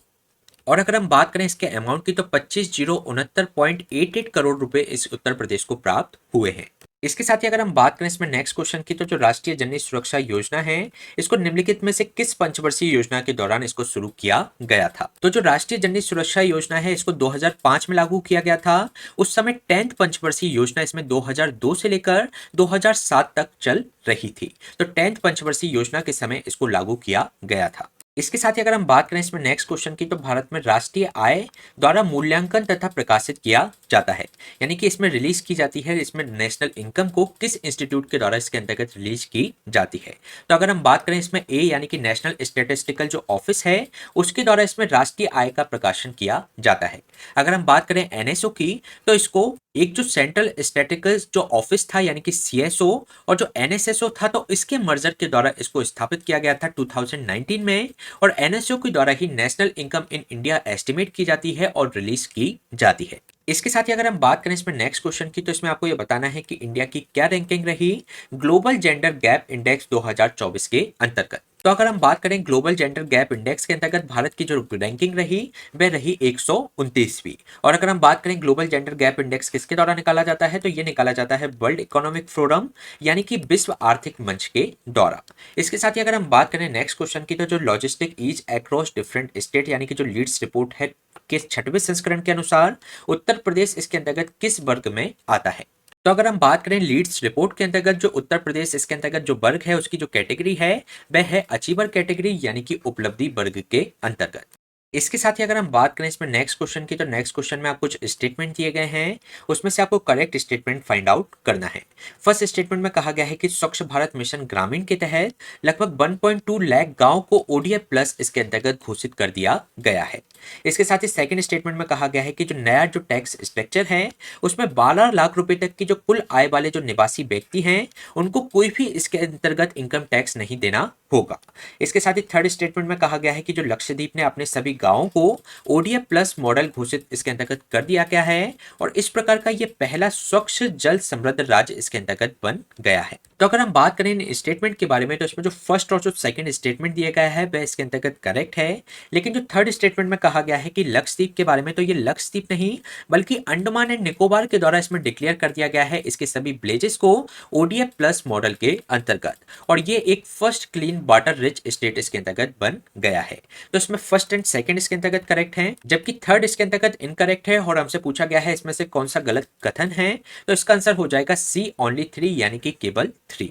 इसके साथ ही अगर हम बात करें इसमें नेक्स्ट क्वेश्चन की, तो नेक्स्ट क्वेश्चन में आपको यह बताना है कि पर कैपिटा इनकम है इंडिया की वह कितनी है। अगर हम बात करें इंडिया की पर कैपिटा इनकम की, तो ये है 1.97 लाख, जो कि पिछले 9 वर्ष में ये दुगनी हो गई है। अगर हम बात करें ऑप्शंस के अकॉर्डिंग, तो इसमें कोई भी ऑप्शन इसमें मैच नहीं करता, इसलिए इसका जो आंसर हो जाएगा नन ऑफ दिस यानी कि इनमें से कोई नहीं। इसके साथ ही अगर हम बात करें अनदर क्वेश्चन की, तो जो अर्थशास्त्री प्रोफेसर राजकृष्ण हैं उन्होंने देश में धीमी विकास दर को बताने के लिए निम्नलिखित में से किस पंचवर्षीय योजना के दौरान यानी कि किस 5 ईयर प्लान के दौरान हिंदू वृद्धि दर उसको बताया, यानी कि जो स्लो ग्रोथ रेट को उन्होंने हिंदू ग्रोथ रेट के रूप में इसमें डिनोट किया। तो अगर हम बात करें इसमें जो पंचवर्षीय योजना थी वह थी इसके अंतर्गत 7th 5 ईयर प्लान यानी कि 7वीं पंचवर्षीय योजना। इसके साथ ही अगर हम बात करें नेक्स्ट क्वेश्चन की, तो जो उत्तर प्रदेश एक्सप्रेस वे जो औद्योगिक विकास प्राधिकरण है यानी कि यूपीडा ने अडानी टोटल एनर्जीज ई मोबिलिटी लिमिटेड को प्रदेश के 4 एक्सप्रेस वे पर चार्जिंग अवसंरचना के निर्माण के लिए मंजूरी प्रदान की है। निम्नलिखित में से कौन सा एक्सप्रेस वे इसके अंतर्गत शामिल नहीं है। तो अगर हम बात करें तो इसमें जो प्रयागराज जो लिंक एक्सप्रेस वे है वह इसके अंतर्गत नहीं है, बल्कि जो पूर्वांचल लिंक एक्सप्रेस वे इसके अंतर्गत शामिल है। और इसके अगर हम बात करें जो अनदर जो इसमें 3 हैं जैसे कि Agra Lucknow express way, Bundelkhand express way, Gorakhpur link express way इसके अंतर्गत शामिल है और इसमें लगभग 26 चार्जिंग स्टेशन लगाए जाएंगे। तो इसका आंसर हो जाएगा ए यानी कि प्रयागराज लिंक एक्सप्रेस वे। इसके साथ ही अगर हम बात करें इसमें नेक्स्ट क्वेश्चन की, तो 1989 में जो गठित एक समिति कृषि और ग्रामीण साख से संबंधित थी यानी कि एग्रीकल्चर एंड रूरल क्रेडिट से संबंधित थी। अगर हम बात करें तो इसमें जो खुसरो कमेटी है यानी कि जो खुसरो समिति है वह इसके अंतर्गत एग्रीकल्चर एंड रूरल क्रेडिट से संबंधित थी। इसके साथ ही जो भंडारी कमेटी थी ये रिलेटेड थी इसमें restructuring of regional rural bank से संबंधित। जो तारापुर कमेटी थी वह रिलेटेड थी कैपिटल अकाउंट कन्वर्टिबिलिटी से संबंधित। और जो महालोनोबिस कमेटी थी ये असेसमेंट ऑफ इनकम जो डिस्ट्रीब्यूशन है देश के अंतर्गत उसके लिए ये कमेटी निर्धारित की गई थी। और जो एग्रीकल्चर और रूरल क्रेडिट से संबंधित जो कमेटी थी वह थी खुसरो कमेटी। इसके साथ ही अगर हम बात करें इसमें नेक्स्ट क्वेश्चन की, तो नेक्स्ट क्वेश्चन में आपको उत्तर प्रदेश बजट 2025-26 से संबंधित कुछ स्टेटमेंट दिए गए हैं। फर्स्ट स्टेटमेंट में कहा गया है कि जो मुख्यमंत्री कन्या सुमंगला जो योजना है उसके अंतर्गत 700 करोड़ रुपए की बजट व्यवस्था इसके अंतर्गत प्रस्तावित की है। इसके साथ ही सेकंड स्टेटमेंट में कहा गया है कि मुख्यमंत्री सक्षम सुपोषण योजना हेतु 100 करोड़ रुपए की व्यवस्था इसके अंतर्गत निर्धारित की गई है। तो अगर हम बात करें इन दोनों स्टेटमेंट की तो दोनों ही स्टेटमेंट इसके अंतर्गत करेक्ट है, इसलिए इसका आंसर हो जाएगा सी बोथ। इसके साथ ही अगर हम बात करें इसमें नेक्स्ट क्वेश्चन की तो इसमें आपको करेक्ट ऑप्शन फाइंड आउट करना है। अगर हम बात करें इसमें फर्स्ट स्टेटमेंट की तो वर्ष 1949 में पीसी महालनोबिस की अध्यक्षता में एक राष्ट्रीय समिति का गठन किया गया था और इस समिति की सिफारिश पर केंद्रीय सांख्यिकी संगठन यानी कि सेंट्रल स्टैटिस्टिकल ऑर्गेनाइजेशन की स्थापना वर्ष 1950 में की गई थी। इसके साथ ही सेकंड स्टेटमेंट में कहा गया है कि 29 जुलाई को पीसी महालनोबिस के जन्म दिवस पर प्रतिवर्ष राष्ट्रीय सांख्यिकी दिवस इसके अंतर्गत बनाया जाता है। इसके साथ ही थर्ड स्टेटमेंट में कहा गया है कि राष्ट्रीय आय से संबंधित जो सभी पहलुओं की जो गणना है वे केंद्रीय सांख्यिकी संगठन यानी कि सेंट्रल स्टैटिस्टिकल ऑर्गेनाइजेशन के द्वारा की जाती है। अगर हम बात करें इन स्टेटमेंट के बारे में तो जो फर्स्ट स्टेटमेंट में जो बात की गई है कि इसको एस्टैब्लिश किया गया था 1950 में सेंट्रल स्टैटिस्टिकल ऑर्गेनाइजेशन को, तो इसकी जो स्थापना की गई थी वह 1950 नहीं बल्कि 1951 में की गई थी, इसलिए ये स्टेटमेंट इसके अंतर्गत इनकरेक्ट है। इसके साथ ही सेकंड स्टेटमेंट में कहा गया है कि जो नेशनल स्टैटिस्टिक्स डे है ये 29 जुलाई को बनाया जाता है, बल्कि ये 29 जुलाई को नहीं बल्कि 29 जून को इसको सेलिब्रेट किया जाता है। तो ये भी इसके अंतर्गत इनकरेक्ट स्टेटमेंट है, जबकि जो थर्ड स्टेटमेंट है इसके अंतर्गत करेक्ट है, इसलिए इसका जो आंसर हो जाएगा सी। इसके साथ ही अगर हम बात करें इसमें नेक्स्ट क्वेश्चन के बारे में तो उत्तर प्रदेश बजट 2025-26 के संबंध में इसमें सही विकल्प आपको बताने हैं। फर्स्ट स्टेटमेंट में कहा गया है कि सीतापुर जिले में नैमिषारण्य जो वैद विज्ञान केंद्र की स्थापना हेतु लगभग 150 करोड़ रुपए का इसके अंतर्गत प्रावधान किया गया है। इसके साथ ही सेकंड स्टेटमेंट में कहा गया है कि चित्रकूट में जो पर्यटन जो अवसंरचना है यानी कि जो टूरिज्म इंफ्रास्ट्रक्चर है चित्रकूट में, तो उसके डेवलपमेंट के लिए 50 करोड़ बजट का प्रावधान किया गया है। साथ ही साथ थर्ड स्टेटमेंट में कहा गया है कि उत्तर प्रदेश सरकार ने वर्ष 2029 तक प्रदेश को लगभग $1 ट्रिलियन की अर्थव्यवस्था बनने के लिए इसके अंतर्गत लक्ष्य रखा है। तो अगर हम बात करें इन तीनों स्टेटमेंट की तो तीनों स्टेटमेंट इसके अंतर्गत करेक्ट हैं, इसलिए इसका जो आंसर हो जाएगा वह हो जाएगा सी 1, 2 एंड 3। इसके साथ ही अगर हम बात करें इसमें नेक्स्ट क्वेश्चन की तो नेक्स्ट क्वेश्चन में आपसे पूछा गया है कि किस पंचवर्षीय योजना के अंतर्गत दो मुख्य उद्देश्यों यानी कि गरीबी का उन्मूलन यानी कि पॉवर्टी इरेडिकेशन एंड उसमें आत्मनिर्भरता की प्राप्ति अटेनमेंट ऑफ सेल्फ रिलायंस इसके अंतर्गत प्रपोज किया गया था। तो अगर हम बात करें इसमें जो पॉवर्टी इरेडिकेशन और जो attainment of the self reliance का जो इसके अंतर्गत प्रपोज किया गया था ये 5th 5 ईयर प्लान के दौरान किया गया था, जिसके अंतर्गत गरीबी हटाओ का नारा दिया गया था और आत्मनिर्भरता की प्राप्ति सुनिश्चित करने के लिए इसके अंतर्गत बात की गई थी। इनमें से तीनों से कोई ऑप्शन नहीं है, इसलिए इसका जो आंसर हो जाएगा नन ऑफ दिस यानी कि इनमें से कोई नहीं। इसके साथ ही अगर हम बात करें इसमें नेक्स्ट क्वेश्चन की तो इसमें आपको इनकरेक्ट ऑप्शन फाइंड आउट करना है। फर्स्ट स्टेटमेंट में कहा गया है कि जो चौथी पंचवर्षीय योजना के अंतर्गत 18 मई 1974 को स्माइलिंग बुद्धा के नाम से राजस्थान में भूमिगत परमाणु परीक्षण इसके अंतर्गत किया गया, यानी कि 1974 में इसमें न्यूक्लियर टेस्ट किया गया था स्माइलिंग बुद्धा के नाम से। इसके साथ ही सेकंड स्टेटमेंट में कहा गया है कि जो विश्वविद्यालय अनुदान आयोग है उसकी स्थापना द्वितीय पंचवर्षीय योजना यानी कि सेकंड 5 ईयर प्लान के दौरान की गई थी।